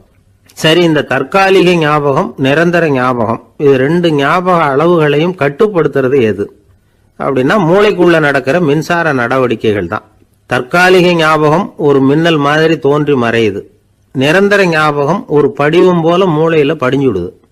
ஒரு சம்பவத்தின் பல பிரதிகள் மூளையில பல்வேறு பகுதிகளிலேயும் படியறதுனால ஒன்னு மறைஞ்சாலும் மறந்தாலும் இன்னொன்னு மறையறதில்ல. இப்படிப்பட்ட நிலைமையில தான் தொண்டையில இருக்கு வாயில வரமாட்டேங்குது சார் அப்படிமா. ஒருத்தருக்கு எந்த துறையில ஆர்வமும் ஈடுபாடும் அதிகமோ அது சம்பந்தமான ஞாபக சக்தி அதிகமா இருக்கும். தொழிலை விரும்புகிற ஒரு டெலிபோன் ஆபரேட்டருக்கு எண்கள்லாம் நல்ல ஞாபகம் இருக்கும். அது மாதிரி கவிஞர்களுக்கு வார்த்தைகள் நல்ல ஞாபகத்தில் இருக்கும். இது ஒரு பக்கம் இருந்தாலும் ஒரு மூளை எண்களை விட எழுத்துக்களை விட படங்களை ரொம்ப சுலபமா ஞாபகத்துல வச்சுக்குது. புரிஞ்சுக்கிற தன்மை, அனுபவம், புத்தி கூர்மை இது கூடி குறையறத பொறுத்து ஞாபக சக்தியும் ஏறும் இறங்கும். இப்போ உதாரணத்துக்கு ஒரு பையனுக்கு படிச்சது எதுவும் ஞாபகத்துல இல்லைன்னா அவன் அதை சரியா புரிஞ்சுக்கலன்னு அர்த்தம். இந்த மறதிங்கிறது எந்த சமயத்துல ஒரு பிரச்சனை ஆகுது தெரியுமா? உங்களுக்கு வேண்டியப்பட்ட ஒருத்தரை ஞாயிற்றுக்கிழமை சாயந்தரம் சரியா 5 மணிக்கு கடற்கரைக்கு வர சொல்லிவிட்டு அந்த நேரத்தை மறந்துட்டா அது பரவாயில்ல, வர சொன்னதையே மறந்துட்டாதான் நிலைமை மோசம்னு அர்த்தம். இப்படி இருந்தா இது சிகிச்சை எடுத்துக்க வேண்டிய நிலைமைங்கிறத புரிஞ்சுக்கணும். ஆமா, இதுக்கும் மருந்து இருக்கு. ஆனா மூளை குறிப்பிட்ட அளவுக்கும் கீழே இயங்குறப்போ இன்னொன்னு சொல்லுவாங்க, இந்த நியூரோ டிரான்ஸ்மிட்டர் அப்படின்னு சொல்லுவாங்க. அப்படிங்கிற மூளை ரசாயனம் ரொம்பவும் குறைஞ்சி போறப்போ மட்டும்தான் உபயோகப்படும். டாக்டர் என்ன சொல்றாங்க தெரியுமா? மூளையை பொறுத்த வரைக்கும் அதுல ஞாபக சக்தி அதிகமா உள்ள மூளை, மறதி உள்ள மூளை அப்படின்னு ஒண்ணும் கிடையாது அப்படிங்கிறாங்க. நினைவு வச்சுக்கிறதுக்கு பயிற்சி அளிக்கப்பட்ட மூளை, பயிற்சியற்ற மூளை அப்படின்னு வேணும்னா சொல்லலாம் அப்படின்னு சொல்றாங்க. அதனால நம்ம ஞாபக சக்திங்கிறது நம்ம கிட்ட இருக்கிற பயிற்சி, முயற்சி இதை பொறுத்து தான் அமையும். ஒருத்தர் ஒரு பென்சிலை எங்கேயோ வச்சுக்கிட்டு தேடிக்கிட்டு இருந்தார். அப்புறம் என்னமோ தீவிரமா யோசனை பண்ணி அதை ஞாபகப்படுத்தி பார்த்துக்கிட்டு இருந்தாராம். எதிரில் உட்கார்ந்து இருந்தவர் சொன்னார், பென்சிலை தானே தேடிட்டு இருக்கீங்க, அது உங்க வலது காதுல இருக்குது சார் அப்படின்னாராம் அவரு. இதுக்கு அவரு சொல்லியிருக்காரு, பென்சிலை வலது காதுல தான் வச்சிருக்கேங்கிறது எனக்கு நல்லா ஞாபகம் இருக்கு, ஆனா எது வலது காதுங்கிறது தான் மறந்து போச்சு அப்படின்னாராம். அவர் அதை தான் யோசிச்சுட்டு இருந்திருக்கிறார். ஒருத்தர் ரொம்ப கவலையோட உட்கார்ந்துருந்தார். எதை பத்தி சார் கவலைப்படுறீங்கன்னு கேட்டோம். எதிர்காலத்தை பத்தி கவலைப்படுறேன்னார். ஏன்னு கேட்டோம். என்ன பண்றதுன்னே தெரியல சார், எதிர்காலம் ஒரே இருட்டா இருக்கு, பாதையே புரியலன்னார். இன்னைக்கு நம்ம இளைஞர்கள் பல பேருக்கு எதிர்காலம் இருட்டா தான் தெரியுது. அவங்கெல்லாம் இந்த கதையை கொஞ்சம் கேட்கணும். ஒரு மலை அடிவாரத்தில் ஒரு சின்ன கிராமம். அந்த மலை ரொம்ப உயரமானது. அடர்த்தியா செடி கொடிகள் மரங்கள் அதில் மண்டி கிடக்குது. பகல் வேளையில இருட்டா தான் இருக்கும், அவ்வளவு அடர்த்தி. அந்த மலை உச்சியில ஒரு கோவில். முத நாள் ராத்திரியே புறப்பட்டாதான் காலையில அந்த கோயிலுக்கு போய் சேர முடியும். கிராமத்து இளைஞன் ஒருத்தன் அந்த மலை உச்சிக்கு போக வேண்டியிருந்தது. கையில ஒரு விளக்கை எடுத்துக்கிட்டு முத நாள் ராத்திரியே புறப்பட்டான். புறப்பட்டு போனவன் கிராமத்து எல்லையிலேயே நின்னுட்டான். ஏன் தெரியுமா? அவன் கையில இருந்த விளக்கோட வெளிச்சம் 10 அடி தூரத்துக்கு தான் தெரியுது. அது வரைக்கும் தான் பாதை தெளிவா இருக்குது. அதுக்கு அப்பால எல்லாம் ஒரே இருட்டா இருக்குது, பாதை புரியல.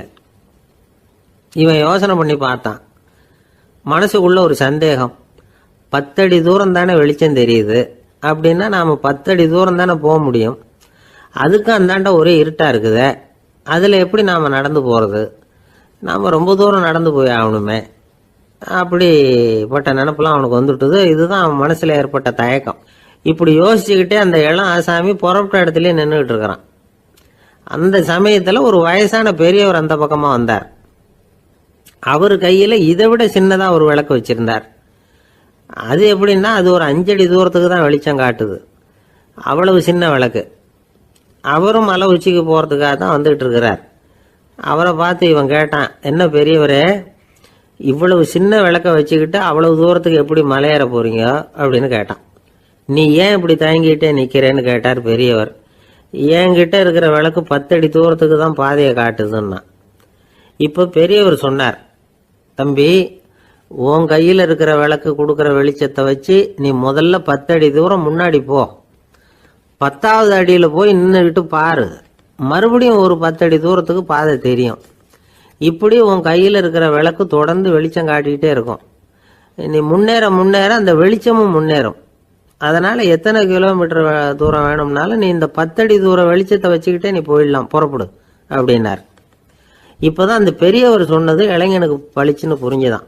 உடனே உற்சாகமா புறப்பட்டான், உச்சிக்கு போய் சேர்ந்தான். இந்த கதையிலிருந்து நாம புரிஞ்சுக்க வேண்டியது என்ன தெரியுமா? நீண்ட கால திட்டம் ஒண்ணு போடும் பொழுது நமக்கு முன்னாடி இருக்கிறத மறந்துட்டு மனசை போட்டு குழப்பிக்க கூடாது. உங்க கையில என்ன இருக்கோ அதுலயே உங்க எதிர்காலம் மறைஞ்சிருக்குது.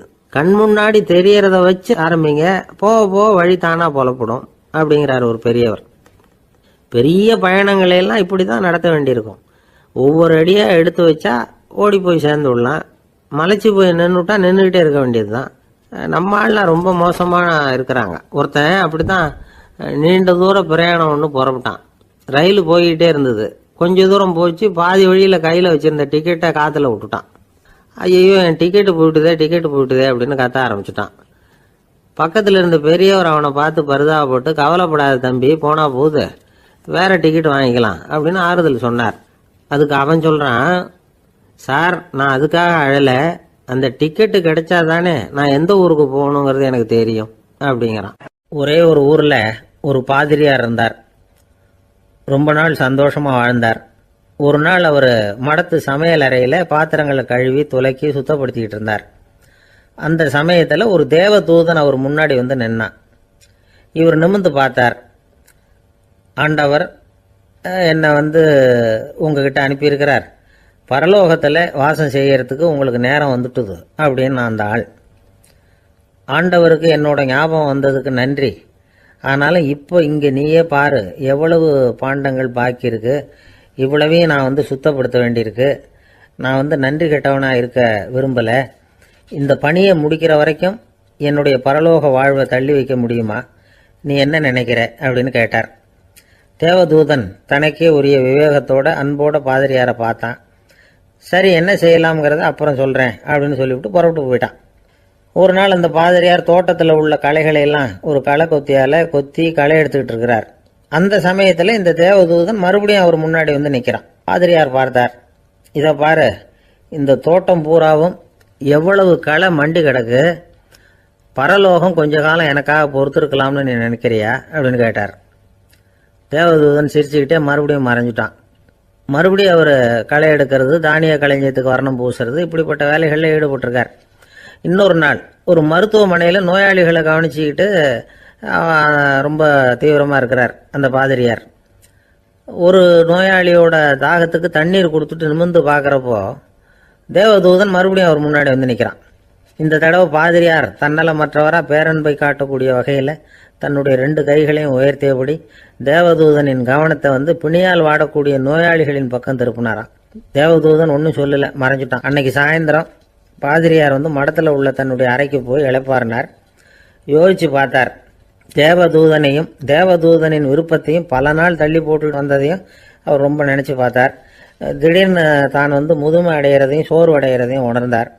ஆண்டவரை நினைச்சார். ஆண்டவரே, உம்முடைய தூதனை மறுபடியும் என்கிட்ட அனுப்புனா நான் சந்திக்கிறதுக்கு ஆவலாக இருக்கேன் அப்படின்னு சொல்கிறப்பவே தேவதூதன் பக்கத்தில் நின்னான்.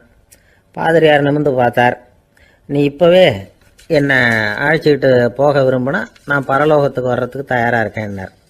தேவதூதன் அந்த பாதிரியாரை அன்போடவும் விவேகத்தோடவும் பார்த்து, நீங்கள் என் கூட பரலோகத்துக்கு வர்ற தயாராக இருக்கிறதா சொல்கிறீங்க, ஆனால் நீங்கள் இதுவரைக்கும் வேற எங்கே இருந்ததா நினைக்கிறீங்க அப்படின்னா, அப்படின்னா இதுவரைக்கும் இருந்த இடம் தான் பரலோகம் அப்படிங்கிறத உணர்த்தி இருக்கிறான். பரலோகம்னா என்னன்னு புரிஞ்சுக்கிறதுக்கு இந்த சம்பவம் நமக்கு உதவியாக இருக்குது. தொண்டு செய்கிறத விட பெரிய செயல் வேற எதுவும் இருக்க முடியாது. அது நம்ம மனசுக்கு கொடுக்குற சுகத்தை வேற எதுவும் கொடுக்க முடியாது. நாம் தொண்டு செய்கிற இடம் தான் அந்த புண்ணிய இடம். ஆனால் இந்த காலத்துல எல்லாம் நாம் தொண்டு செய்யணும்னு நினச்சி ஏதாவது ஆரம்பித்தா கூட அதை ஒரு மாதிரியாக சுற்றி நின்று வேடிக்கை பார்க்க ஆரம்பிச்சிடுறாங்க. ஒரு பெரியவர் அப்படித்தான் ஒரு தொண்டு செஞ்சுக்கிட்டு இருந்தார். ஒரு கோவில் கட்டிக்கிட்டு இருந்தாங்க. அதில் ஒரு இடத்துல ஒரு பலகையை வச்சு ஆணி அடிக்கிற வேலையை செஞ்சுக்கிட்டு இருந்தார் அந்த பெரியவர். ஒரு சின்ன பையன் அதை ரொம்ப ஊக்கமாக அக்கறையாக கவனிச்சுக்கிட்டு இருந்தான். பெரியவர் இதை கவனிச்சார். என்னப்பா பார்க்குற, உனக்கும் இது மாதிரி தொண்டு செய்யணும்னு ஆசையாக இருக்கா அப்படின்னு கேட்டார். அதுக்கு அந்த பையன் சொல்கிறான், அப்படி இல்லைங்க, நீங்கள் ஆணி அடிக்கிறப்போ கையில் சுத்தியால் அடிச்சுக்கிட்டா எப்படி துடிப்பீங்க, எப்படி கத்துவீங்கன்னு தெரிஞ்சுக்கிறதுக்காக அதை பார்க்கணும்னு ஆசை, அதுக்காக தான் காத்துக்கிட்டு இருக்கேன் அப்படின்னு நான். சில பேர் ஆளை பார்த்தா 60 வயசு மாதிரி தோணும். உண்மையான வயசு என்னன்னு பார்த்தா 40 அல்லது 45 சில பேரை பார்க்கறதுக்கு 45 மாதிரி தெரியும், உண்மையிலேயே 65 தாண்டி இருப்பாங்க. ஒரு மனிதனுக்கு 2 வகையான வயது உண்டுங்கிறார் ஓஷோ. அதாவது உடம்புக்குன்னு ஒரு வயசு, மனசுக்குன்னு ஒரு வயசு. முதல் உலக மகாயுத்தம் நடந்தது இல்லையா, அது முடிஞ்சதுக்கு அப்புறம் முதல் தடவையா மனிதனின் மூளை வளர்ச்சியை பத்தி மனநல வைத்தியர்கள் ஒரு கணக்கெடுப்பு சோதனை நடத்தினாங்களாம். அது வரைக்கும் மனிதனுக்கு 2 வகையான வயது உண்டுன்னு யாரும் சிந்திச்சதே இல்லையா. அந்த உலக மகா யுத்தம் முடிஞ்சதுக்கு அப்புறம் மனிதனுடைய சராசரி மனதின் வயதை கணக்கிட்டு பார்க்கும் பொழுது அவங்களுக்குலாம் ரொம்ப அதிர்ச்சியாக இருந்துதான். ஏன்னா அது ரொம்ப பின்தங்கிய நிலையில் இருந்திருக்கு, வளர்ச்சி அடையாத நிலையில் இருந்திருக்கு. அவங்க கண்டுபிடிச்ச பிரகாரம் அப்போ மனசோட சராசரி வயசு என்ன தெரியுமா? 14. அப்படின்னா பார்த்துங்க, உடல் ரீதியாக ஒருத்தரோட வயசு 70 கூட இருக்கலாம், ஆனால் மனசோட வயசு 14 தான். இதுக்கு நேர்மாறாக அமைஞ்சு போச்சுன்னு வச்சுங்க. அதாவது ஒருத்தருக்கு உண்மையிலேயே 14 வயசு, அதாவது உடலோட வயசு 14, அவரோட மனசின் வயசு 70ன்னு வச்சுக்கோங்க. இப்படி அமைஞ்சுட்டுதுன்னா அவர் சீக்கிரம் ஞானத்தன்மை அடைஞ்சிருவார் அப்படின்னு அர்த்தம்.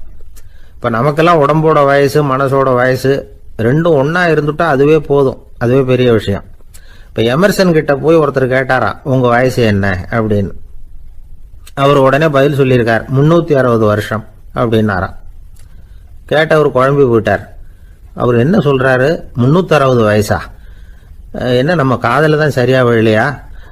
எமர்சன் எப்பவும் உண்மையை பேசுகிற ஒரு சிறந்த அறிவாளி, அவர் இப்படிலாம் பொய் சொல்ல மாட்டாரே அப்படின்னு ஒரு யோசனை பண்ணிக்கிட்டே இவர் மறுபடியும் அவர் கிட்ட போனாராம். ஐயா, நீங்கள் சொன்னது சரியாக என் காதில் விழலை, அதனால் மறுபடியும் கேட்குறேன், உங்கள் வயசு என்ன அப்படின்னாராம். எமர்சன் மறுபடியும் சொல்லியிருக்கிறார், 360 வருஷம்னு. வந்தவருக்கு உண்மையிலேயே அதிர்ச்சியாக போட்டுது. அதுக்கப்புறம் மெதுவாக ஆரம்பிச்சாராம், ஐயா நீங்கள் சொல்கிறத என்னால் ஏற்றுக்க முடியாது. எப்படி பார்த்தாலும் இப்போ உங்களுக்கு வயசு ஒரு 60க்கு மேலே இருக்காதுன்னு நினைக்கிறேன் அப்படின்னாராம். நீங்கள் சொல்கிறது சரிதான், அது என் உடம்போட வயசுன்னாராம் எமர்சன். அப்படின்னா ஏற்கனவே நீங்கள் சொன்னது அப்படின்னு கேட்டிருக்காரு, அது என் மனசோட வயசு அப்படின்னாராம். நம்மளை பொறுத்த வரைக்கும் அறிவு தூசு படிஞ்சிருக்கு, அது மாதிரியே அன்பும் மாசுபட்டிருக்கு. இது ரெண்டையும் சுத்தம் பண்ண வேண்டியிருக்குது. அப்போ தான் நாம் சரியான வயசில் வாழ முடியும். ஒரு ஆசாமி இருக்கிறார், அவருக்கு உடம்போட வயசு அதிகம், மனசோட வயசு ரொம்ப குறைச்சல், குழந்தை மாதிரி. அவர் ஒரு ஆஸ்பத்திரியில் படுத்திருக்கிறார். நர்சம்மா எல்லாருக்கும் மருந்து கொடுத்துட்டு போகிறாங்க. கொஞ்ச நேரம் கழித்து திரும்பி வந்தாங்க. அப்போ இவர் அந்த அம்மாவை கூப்பிட்டு சொல்கிறார், இதை பாருங்க சிஸ்டர், நீங்கள் எல்லாருக்கும் சின்ன சின்ன மாத்திரையாக கொடுத்துட்டு எனக்கு மட்டும் நீளமான மாத்திரையாக கொடுத்துட்டீங்க. முழுங்கிறதுக்கு ரொம்ப கஷ்டமாக போச்சு. இனிமேல் எனக்கும் சின்ன மாத்திரையாக கொடுங்க சிஸ்டர் அப்படின்னாராம். அந்த அம்மா உடனே அதிர்ச்சியாகி தலையில் அடிச்சுக்கிட்டாங்களாம். நான் கஷ்டப்பட்டு மாத்திரையை முழுங்கினத்துக்கு நீங்கள் ஏமா தலையில் தட்டிக்கிறீங்க அப்படின்னு கேட்டிருக்காரு இவர். இதுக்கு அவங்க சொல்லியிருக்கிறாங்க, நான் உங்களுக்கு கொடுத்துட்டு போனது மாத்திரை இல்லைங்க, அது தெர்மாமீட்டர் அப்படின்னாங்களாம். ஒரு காலத்தில் பிரஷ்யா அப்படின்னு ஒரு தேசம் இருந்தது. இப்போ ஜெர்மனி இருக்குல்ல, இதோட பெரும்பகுதி ஒரு காலத்தில் பிரஷ்யாங்கிற பேரில் இருந்தது.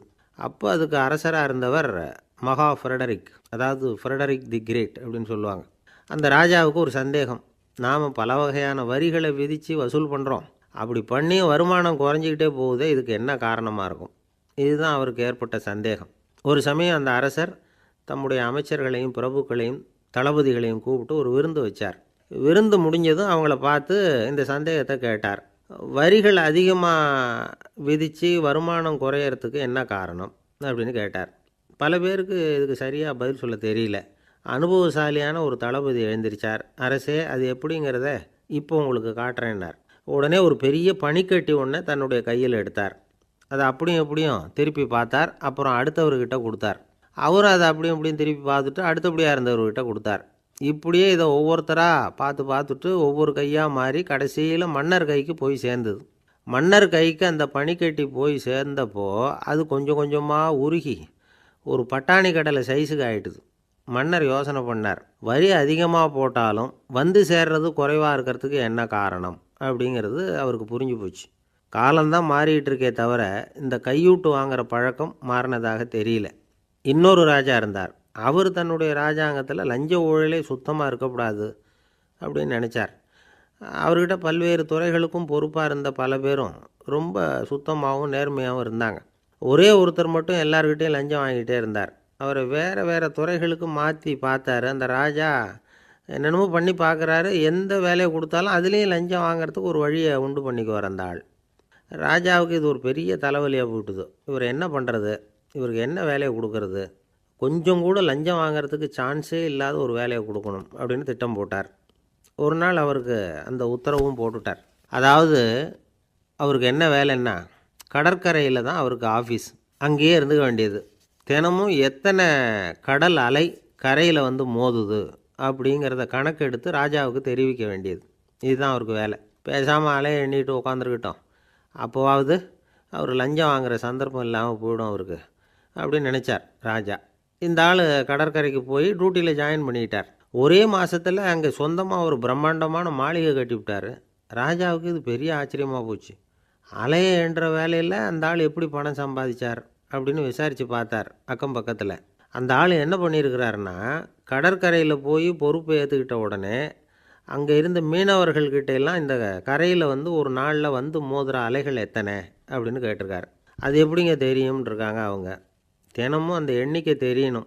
நம்ம ராஜாவுக்கு தினமும் அறிக்கை அனுப்பணும், டெய்லி ரிப்போர்ட்டு. தவறுனா நீங்கள் இந்த கடலில் போய் மீன் பிடிக்கிறதுக்கு ராஜாவோட அனுமதி கிடைக்காது அப்படின்ட்டுருக்காரு. உடனே மீனவர்களும் பயந்து போட்டாங்க. கடலுக்கு போகிறதுக்கு அனுமதி இல்லைன்னா பட்டினி கிடக்கிறது மாதிரி ஆகிடுமே.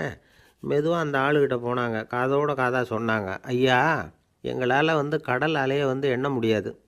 தினமும் எங்களால் முடிஞ்சதை உங்களுக்கு பணமாக கொடுத்துட்றோம். நீங்கள் தான் ராஜா கிட்ட சிபாரிசு பண்ணி நாங்கள் தொடர்ந்து மீன் பிடிக்கிறதுக்கு அனுமதி வாங்கி கொடுக்கணும் அப்படின்னு வேண்டிக்கிட்டாங்க. பணம் தினமும் வந்து சேர ஆரம்பிச்சுட்டுது. பதவியில் மற்ற பதவியோட இந்த பதவி எவ்வளவோ மேல் அப்படின்னு நினச்சிட்டான் அந்த ஆள். அது மட்டும் இல்லை, தயவு பண்ணி என்னை இந்த இடத்த விட்டு மாற்றி விடாதீங்க சார் அப்படின்னு வேற கேட்க ஆரம்பிச்சிட்டானா. ஒரு ஊரில் ஒரு ராஜா இருந்தார். அவர் ஒரு பூனை வளர்த்தார். ரொம்ப செல்லமாக அவர் அந்த பூனையை வளர்த்தார். அவர் என்ன பண்ணுவார் தெரியுமா? இரவு நேரத்தில் அந்த பூனையோட தலையில் ஒரு விளக்கை வச்சுருவார். அந்த பூனை ரொம்ப ஜாக்கிரதையாக அந்த விளக்கு கீழே விழுந்துடாமல் பார்த்துக்கும்.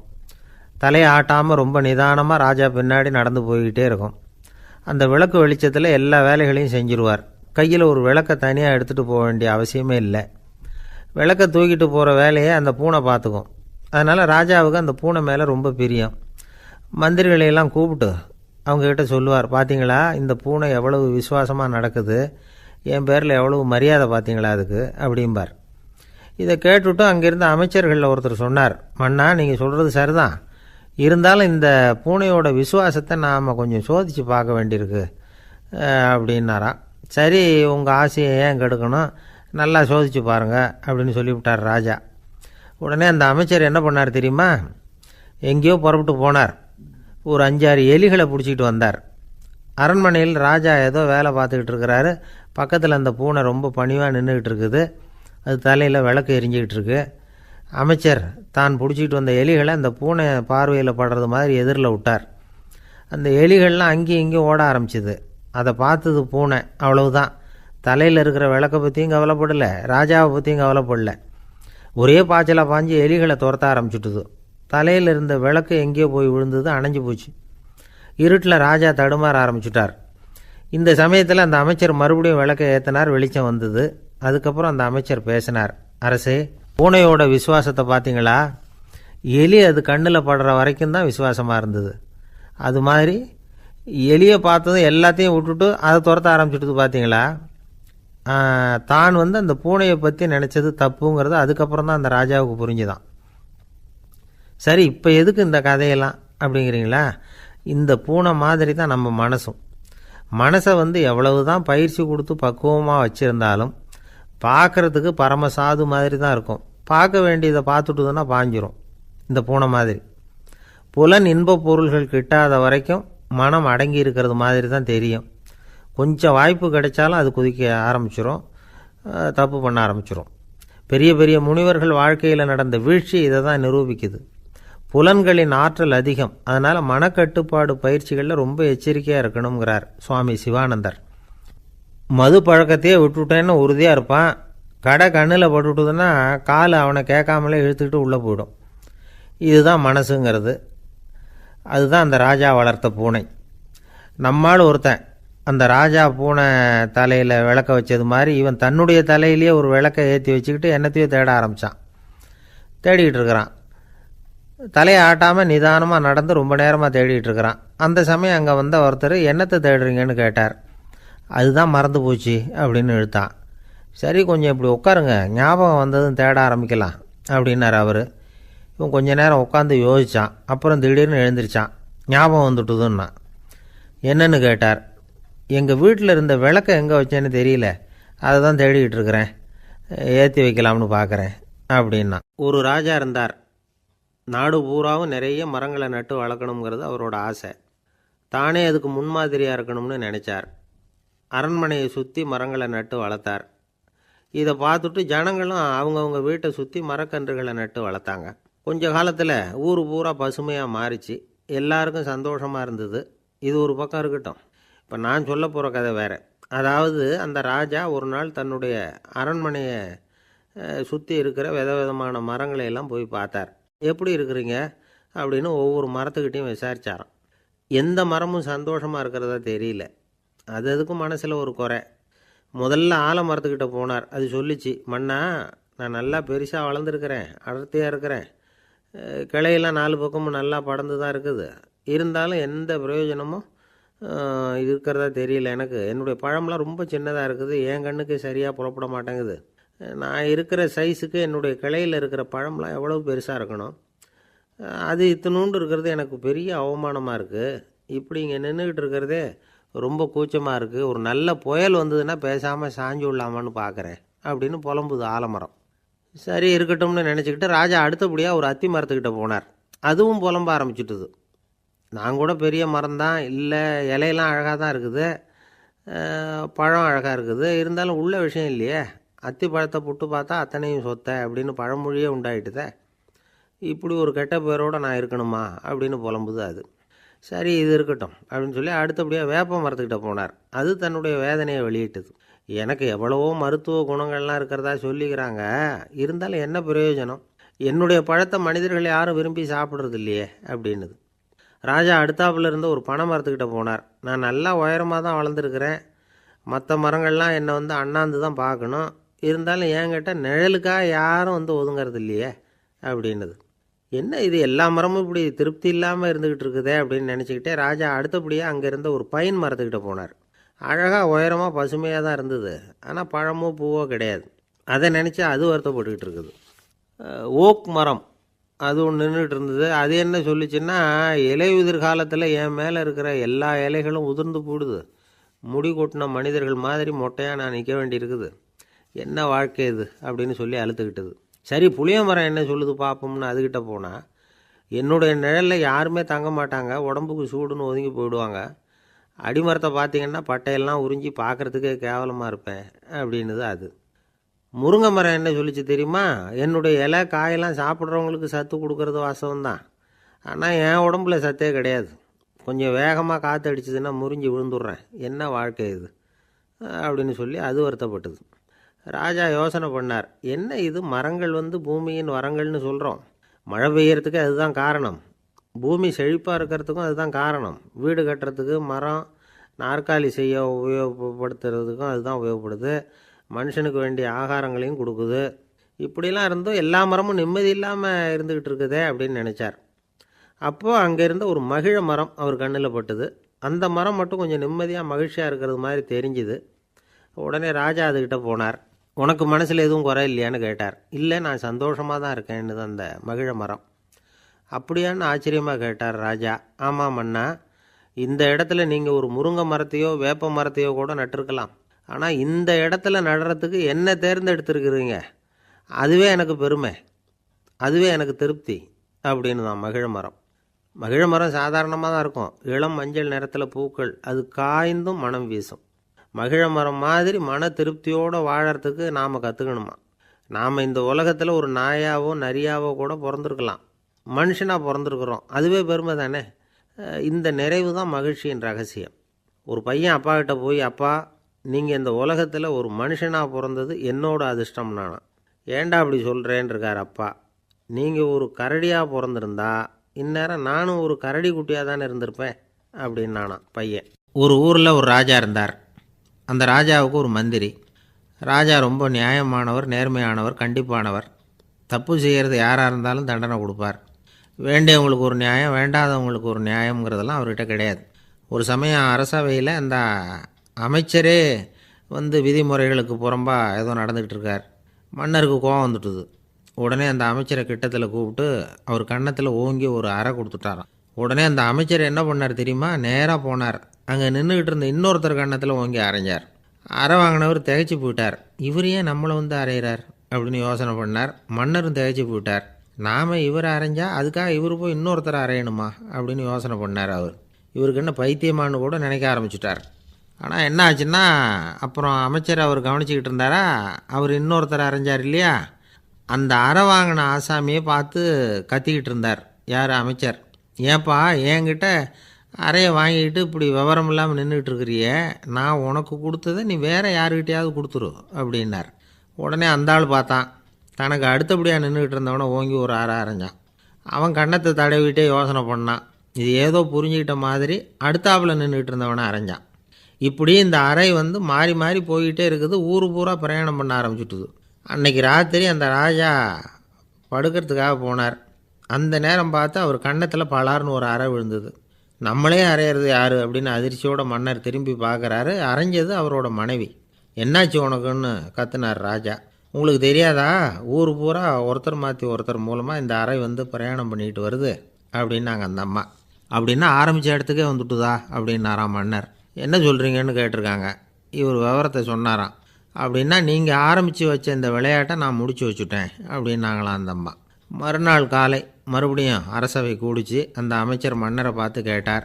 என்ன மகாராஜா, என்கிட்ட கொடுத்ததை திருப்பி வாங்கிட்டீங்களா அப்படின்னாராம். இப்படி நடக்கும்னு நான் எதிர்பார்க்கவே இல்லைன்னார் மன்னர். ஆனால் நான் எதிர்பார்த்தேன். அது எங்கே போயிட போகுது, ஊர் பூரா சுற்றி கடைசியில் உங்ககிட்ட தான் வந்து சேரும் அப்படிங்கிறது எனக்கு தெரியும் அப்படின்னாராம் அமைச்சர். இந்த கதை வந்து வேடிக்கையாக இருந்தால் கூட இதில் உள்ள கருத்து முக்கியமானது. இந்த உலகத்தில் பல கருத்துக்கள் இப்படி தான் மாறி மாறி சுற்றி வந்துக்கிட்டே இருக்குது.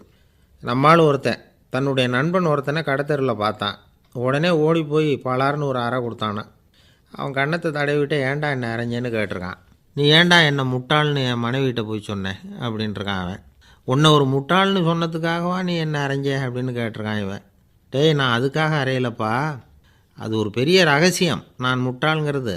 அந்த ரகசியத்தை நீ வந்து ஏன் எங்கள் வீட்டில் போய் சொன்னேன், அதுக்காக தான் அரைஞ்சேன் அப்படின்னு நானும் அவன். ஒரு ராஜா ஊரெல்லாம் சுற்றி பார்த்துட்டு வரலாம்னு ஒரு நாள் புறப்பட்டு போனார்.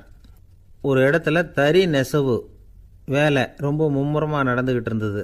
ஒரு பெரியவர் தறியால் நெசவு வேலை செஞ்சுக்கிட்டு இருந்தார். பக்கத்தில் ஒரு அழகான பொண்ணு உட்காந்து நூலை சுற்றிக்கிட்டு இருக்குது. ராஜா அந்த பெரியவரை பார்த்து யார் இந்த பொண்ணுன்னு விசாரித்தார். ராஜா அப்படி கேட்டதும் அவருக்கு ரொம்ப பெருமையாக போயிட்டுது. ஏன்னா உட்காந்துருந்தது அவரோட மகள். அரசே, இது என்னுடைய மகள். இவ வேகமாக நூல் தெரிக்கக்கூடியவள். வைக்கோலை எடுத்து இவ தெரிச்சா கூட அது எல்லாம் பவுனிழையாக வெளியில் வரும் அப்படின்னு ஒரு ராசி இவளுக்கு அப்படின்னு ரொம்ப பெருமையாக ராஜா கிட்ட சொன்னார். ராஜா இதை கேட்டதும் அசந்துட்டார். அப்படியா, இவ்வளவு அழகும் சாமர்த்தியமும் உள்ள இந்த பொண்ணு என்னோட வரட்டுமே, இவளை என் மருமகளை ஆக்கிக்கிறேன் அப்படின்னார் ராஜா. அந்த பெரியவருக்கு ஒன்றும் புரியல. ஏதோ கொஞ்சம் பெருமையாக சொல்ல போவோ அது இப்படி ஆயிட்டுதே அப்படின்னு கவலைப்பட்டார். இருந்தாலும் ராஜா பேச்ச தட்ட முடியுமா, மகளை அனுப்பி வச்சுட்டார். ராஜா அந்த பொண்ணை அரண்மனைக்கு அழைச்சிட்டு வந்தார். அங்கே ஒரு அறையில் வச்சு பூட்டி விட்டார். அந்த ரூமு நிறைய வைக்கோலை கொண்டாந்து போட்டு அடைச்சாங்க.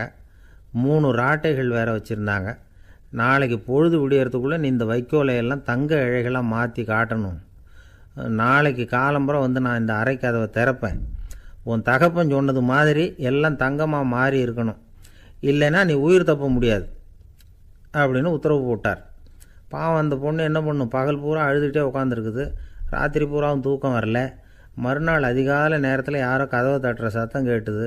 பயந்துக்கிட்டே கதவை திறக்கிறா. திறந்து பார்த்தா வெளியில் 3 அவலட்சணமான பெண்கள்.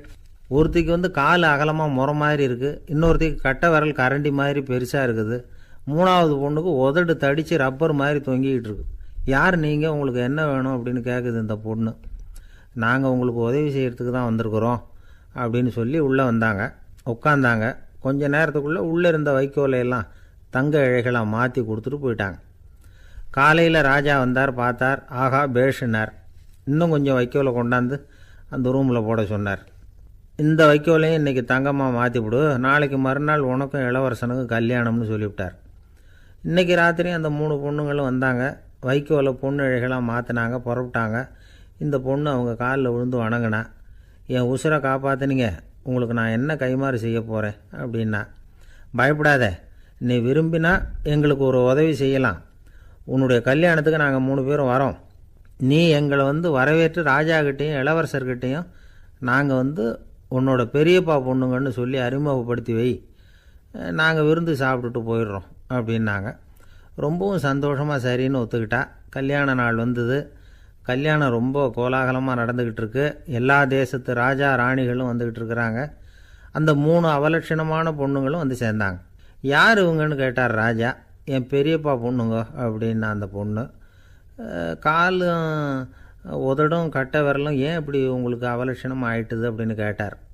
அதுக்கு அந்த பொண்ணுங்க பதில் சொன்னாங்க. என்ன செய்கிறது, ஓயாமல் வைக்கோலை நூற்று ஒருத்தியோட கட்டை விரல் அப்படி கரண்டி மாதிரி ஆயிட்டுது. நாக்கில் தொட்டு தொட்டு திரிச்சதுனால ஒருத்தியோட உதடு அப்படி ஆயிட்டுது. காலால் கட்டையை அழுத்தி அழுத்தி தறி போட்டதுனால இன்னொருத்தையோட கால் அப்படி ஆயிட்டுது. உங்கள் மருமகளாக வந்திருக்கிற இந்த பொண்ணு அந்த 3ஐயுமே செய்ய தெரிஞ்சவ தான். என்ன ஆக போதும் இன்னும் கொஞ்ச நாளில் அப்படின்னாங்க. அவ்வளவுதான். ராஜா பயந்துட்டார். அம்மா, இன்னையிலேருந்து நீ இளவரசனின் மனைவி. நீ எப்பவும் அழகாக இருக்கணும். அதனால் நீ இனிமேல் வைக்கோலை திரிக்கவே கூடாது அப்படின்னு உத்தரவு போட்டார். அவளை இக்கட்டான சூழ்நிலையிலிருந்து காப்பாற்றின அந்த 3 பொண்ணுங்களும் சந்தோஷமாக திரும்பி போயிட்டாங்களாம். சுவாமி சின்மயானந்தர் இந்த கதையை சொல்லியிருக்கிறார். தன்னலம் மறந்து சுயலாபத்தை தியாகம் செய்கிறது வைக்கோல்லிருந்து தங்க இழையை நூக்கிறது மாதிரி அப்படிங்கிறார் அவர். அது இருக்கட்டும், இப்போ நம்ம கதைக்கு வருவோம். ஒரு ராஜா தன்னோட மகனுக்கு சுயவரம் நடத்தினார். எல்லா தேசத்திலிருந்தும் ராஜகுமாரர்கள் வந்திருந்தாங்க. ராஜகுமாரியை கல்யாணம் பண்ணிக்கலாம்ங்கிற ஆசையில் சுயம்பர மண்டபத்திலேருந்து எல்லா ராஜகுமாரர்களும் அலறி அடிச்சுக்கிட்டு வெளியில் ஓடி வந்துக்கிட்டு இருக்கிறாங்களாம். ஏன் இப்படி எல்லாரும் மிரண்டு போய் ஓடி வர்றாங்கன்னு கேட்டார் ஒருத்தர். அதுக்கு இன்னொருத்தர் விவரம் சொன்னார். ராஜகுமாரியை இன்றைக்கி தான் அவங்க நேரில் பார்த்தாங்களாம், அதுதான் அப்படி ஓடி வந்துக்கிட்டு இருக்கிறாங்க அப்படின்னார். ஒரு ஊரில் ஒரு ராஜா இருந்தார். அவர் அடிக்கடி காட்டுக்கு வேட்டையாட போவார். சில நண்பர்களையும் கூட அழைச்சிக்கிட்டு போவார். காட்டுக்கு போனதும் ஆளுக்கு ஒரு பக்கமாக போய் வேட்டையாடுவாங்க. சாயந்தரமாக திரும்பி வருவாங்க. மறுநாள் அரண்மனையில் உட்காந்து ஒவ்வொருத்தரும் அவங்க அனுபவங்களை எல்லாம் சொல்லிக்குவாங்க. அவங்க வீரத்துக்கு தகுந்த மாதிரி பரிசை அந்த ராஜா கொடுப்பார். இது மாதிரி ஒரு தடவை எல்லாரும் வேட்டைக்கு போயிட்டு திரும்பி வந்ததும் உட்காந்து பேச ஆரம்பிச்சிருக்கிறாங்க. ஒருத்தன் சொன்னான், தன்னுடைய வீர தீர செயலை பற்றி அளக்க ஆரம்பிச்சிட்டான். ஏன்னா அதுக்கு பரிசு கிடைக்க போகுதில்ல, அதனால். அவன் என்ன சொன்னான் தெரியுமா? அரசே, நேற்றுக்கு காட்டில் என்னாச்சு தெரியுமா? எனக்கு நேராக ஒரு சிங்கம் வாயை திறந்துக்கிட்டு வந்துட்டுது. நான் பயப்படவே இல்லை. உடனே ஒரு கல்லை எடுத்து குறி பார்த்து வீசினேன். சிங்கத்து வாய்க்குள்ளே போய் அந்த கல் மாட்டிக்கிட்டுது. அவ்வளவுதான். அந்த சிங்கம் என்னை பார்த்துட்டு பயந்துட்டு ஒரே ஓட்டமாக திரும்பி ஓடி போயிட்டுது அப்படின்னா. ஆஹா பலே அப்படின்னு எல்லாரும் கை தட்டினாங்க. 2வது ஆள் ஒருத்தன் எழுந்திரிச்சான். அவன் சொல்ல ஆரம்பித்தான், அரசே, நான் போன வழியில் 2 பெரிய மலைப்பாம்பு கிடந்தது. என்னை முழுங்கிறதுக்கு வந்தது. நான் என்ன பண்ணேன் தெரியுமா? அந்த 2 பாம்போட வாலையும் ஒன்றா சேர்த்து முடிச்சு போட்டுட்டேன். அவ்வளவுதான். அது அங்கே இழுக்க இது இங்கே இழுக்க முடிச்சு நல்லா இறுகி போட்டுது அப்படின்றான். ஆஹா அற்புதம்னு சொல்லி எல்லாரும் கை தட்டினாங்களாம். அடுத்தபடியாக 3வது ஆள் ஒருத்தன் வந்தான். அவன் சொல்ல ஆரம்பித்தான், மன்னா, நான் போன பாதையில் குறுக்க ஒரு ஆறு, அதில் இறங்கி குளித்தேன். யாரோ காலை பிடிச்சி இழுக்கிறது மாதிரி இருந்தது. திரும்பி பார்த்தா ஒரு பெரிய முதலை. நான் உடனே அப்படியே ஒரு துள்ளல் துள்ளி அது முதுகில் போய் உக்காந்துக்கிட்டேன். அதை அப்படியே கரைக்கு நீந்த வச்சேன். கரைக்கு சேர்ந்ததும் அப்படியே ஒரே துள்ளி குதித்து கரைக்கு வந்துட்டேன் அப்படின்றான். அவன் தன்னுடைய வீரத்தை அப்படி சொல்லியிருக்கான். அடடா எப்பேற்பட்ட வீரம் அப்படின்னு எல்லாரும் கை தட்டினாங்களாம். 4வது ஆள் எழுந்திரிச்சான். மன்னா, நான் போன இடத்துல ஒரு கரடி என்னை துரத்த ஆரம்பிச்சுட்டுது. நான் ஒரு மலை உச்சிக்கு வந்துட்டேன். அதுக்கப்புறம் ஒரு அடி எடுத்து வச்சாலும் அதில் பாதாளத்தில் விழ வேண்டியது தான். அந்த நேரம் பார்த்து ஒரு பெரிய ராட்சச கழுகு அந்த பக்கமாக பறந்து வந்தது. நான் உடனே அப்படியே உயர எழும்பி அந்த கழுகோட காலை பிடிச்சிக்கிட்டேன். அப்படியே தொங்கிக்கிட்டே வந்தேன். ஒரு நல்ல இடம் வந்ததும் தொப்புன்னு கீழே குதித்து நடந்து வந்துட்டேன்னா. இதுக்கும் எல்லாரும் கை தட்டுறாங்க. கடைசியாக ஒரு ஆள் எழுந்திரிச்சான். அரசே, நான் போன வழியில் ஒரு பெரிய யானை குறுக்க வந்தது. பயங்கரமாக சத்தம் போட்டுக்கிட்டே வந்தது. நான் பயந்து ஓடலை. உடனே என்ன பண்ணேன் தெரியுமா? அந்த யானையோட வாலை பிடிச்சி தூக்கினேன். தலைக்கு மேலே தூக்கி கரன்னு சுற்றினேன். வேகமாக சுற்றி வீசி எறிஞ்சேன். அவ்வளவுதான். அதே ஸ்பீடில் அந்த யானை மேலே போக ஆரம்பிச்சுட்டுது. இன்னும் கூட அது போய்கிட்டே தான் இருக்குது, கீழே விழவே இல்லைன்னா. இதை கேட்டதும் ராஜாவுக்கு கோபம் வந்துட்டுது. என்ன முட்டாள்னு நினச்சிக்கிட்டு பேசுகிறியா? யானையை நீ வாலை பிடிச்சி தூக்குன, அதை நான் நம்பணுமா அப்படின்னார். உடனே இவன் பணிவாக பதில் சொன்னான். அரசே, ஒரு சிங்கத்து வாயில் கல் மாட்டிக்கிட்டதை நம்புறீங்க. மலைப்பாம்பு வாலை பிடிச்சி முடிச்சு போட்டதை நம்புறீங்க, முதல்ல முதுகில் சவாரி பண்ணதையும் நம்புறீங்க, கழுகு காலை பிடிச்சிக்கிட்டு பறக்கிறதையும் நம்புறீங்க. அப்படி நம்புறப்போ நான் சொன்னதை மட்டும் நம்பக்கூடாதா அப்படின்னு கேட்டானான். பொய் சொன்னவங்கெல்லாம் தலையை தொங்க போட்டுக்கிட்டாங்களாம். ராஜா அவங்கள பார்த்து சொன்னாராம், நீங்கள் எல்லாரும் என்னை முட்டாளாக்கியிருக்கிறீங்க. கடைசியாக பேசின இவன் தான் எனக்கு உண்மை எது பொய் எதுங்கிறத புரிய வச்சிருக்கிறான். இவன் தான் உண்மையான தைரியசாலி அப்படின்னு சொல்லி அவனுக்கே பரிசையெல்லாம் கொடுத்து பாராட்டினாராம். இப்படி ஒரு கதை. உண்மையை நிலைநாட்டுகிறவன் தான் உண்மையான வீரன் அப்படிங்கிறத இதிலிருந்து நாம் புரிஞ்சுக்கணும். இந்த காலத்துல எல்லாம் பொய் சொன்னாதான் பிழைக்க முடியுங்கிறது ஒரு சில பேரோட நம்பிக்கை. ஒரு அப்பாவுக்கு தன் மகனுக்கு பொய் சொல்ல தெரியலையேங்கிற கவலை. பொய் சொன்னாதான் இந்த உலகத்தில் பிழைக்கலாம், ஆனால் இவனுக்கு அது தெரியலையே, அதனால் இவனை அழைச்சிட்டு போய் நடுக்கடலில் விட்டுட்டு வந்துடுவோம் அப்படின்னு அழைச்சிட்டு புறப்பட்டான். கடற்கரைக்கு போனான். மகனுக்கு சந்தேகம், எங்கேப்பா என்னை அழைச்சிட்டு போகிறேன்னு கேட்டிருக்கான். கடலில் மீன் பிடிக்க கற்றுக் கொடுக்க போகிறேன் உனக்கு அப்படின்னானா. நான் ஏற்கனவே மீன் பிடிச்சிட்டேனேன்னானா இவன் மகன். எங்கே அதுன்னு கேட்டிருக்கான் அப்பங்காரன். சுட்டு சாப்பிட்டுட்டேன்ருக்கான் புள்ள. அப்பங்காரன் பார்த்தான், சரி நம்ம புள்ள பொழைச்சிக்கோ அப்படின்னு சொல்லி திருப்பி அழைச்சிட்டு வந்துட்டானா. காசி மாநகரத்தை பிரம்மதத்தன் அப்படிங்கிற ராஜா ஆட்சி பண்ணிட்டு வந்தார். அவர் ஒவ்வொரு வருஷமும் ஒரு திருவிழா நடத்துறது வழக்கம். எல்லா தேசத்திலிருந்தும் எல்லா வகையான ஜனங்களும் அதில் வந்து கலந்துக்குவாங்க. ஒரு சமயம் அது மாதிரி விழா நடந்துக்கிட்டு இருந்தது. வைகுண்டத்திலேருந்து தேவலோகத்திலேருந்து நிறைய தேவகுமாரர்கள்லாம் காசி நகருக்கு அப்போது வந்திருந்தாங்க. அதில் முக்கியமாக ஒரு 4 தேவகுமாரர்கள். அந்த 4 பேரையும் சுற்றி ஏகப்பட்ட கூட்டம். அப்படி என்ன விசேஷம் அவங்கக்கிட்ட அப்படின்னா, மற்றவங்கள விட அவங்க முகம் அழகாக இருந்ததா அப்படி பார்த்தா அப்படியும் இல்லை. அவங்க அணிஞ்சிருந்த மலர் மாலைகள் தான் அதுக்கு காரணமாக. அந்த மலர்கள்லேருந்து அப்படி ஒரு அபூர்வமான நறுமணம். இதுக்கு முன்னாடி இப்படி ஒரு நறுமணத்தை அந்த ஊர் ஜனங்க அனுபவிச்சதே இல்லை. அதுதான் அந்த 4 பேரையும் சுற்றி கூட்டம். எல்லாரும் கேள்வி கேட்க ஆரம்பித்தாங்க. உடனே அந்த 4 தேவகுமாரர்களும் எல்லாருக்கும் தெரியும்படியாக வானத்தில் எழும்பி கொஞ்சம் உயரமாக நின்றுக்கிட்டாங்க. கீழே நின்றுக்கிட்டு இருந்த அரசன்லேருந்து ஆண்டி வரைக்கும் ஒருத்தர் பாக்கி இல்லாமல் ஒரே குரலில் எல்லாரும் அவங்கள பார்த்து, எங்களுக்கும் இது மாதிரி மாலையை போட்டுக்கணும்னு ஆசையாக இருக்குது, அதுக்கு நீங்கள் தான் அருள் பண்ணணும் அப்படின்னு கேட்டுக்கிட்டாங்க. மாலை போட்டுக்கிறதுனா எல்லாருக்கும் ஆசையாக தானே இருக்கும்.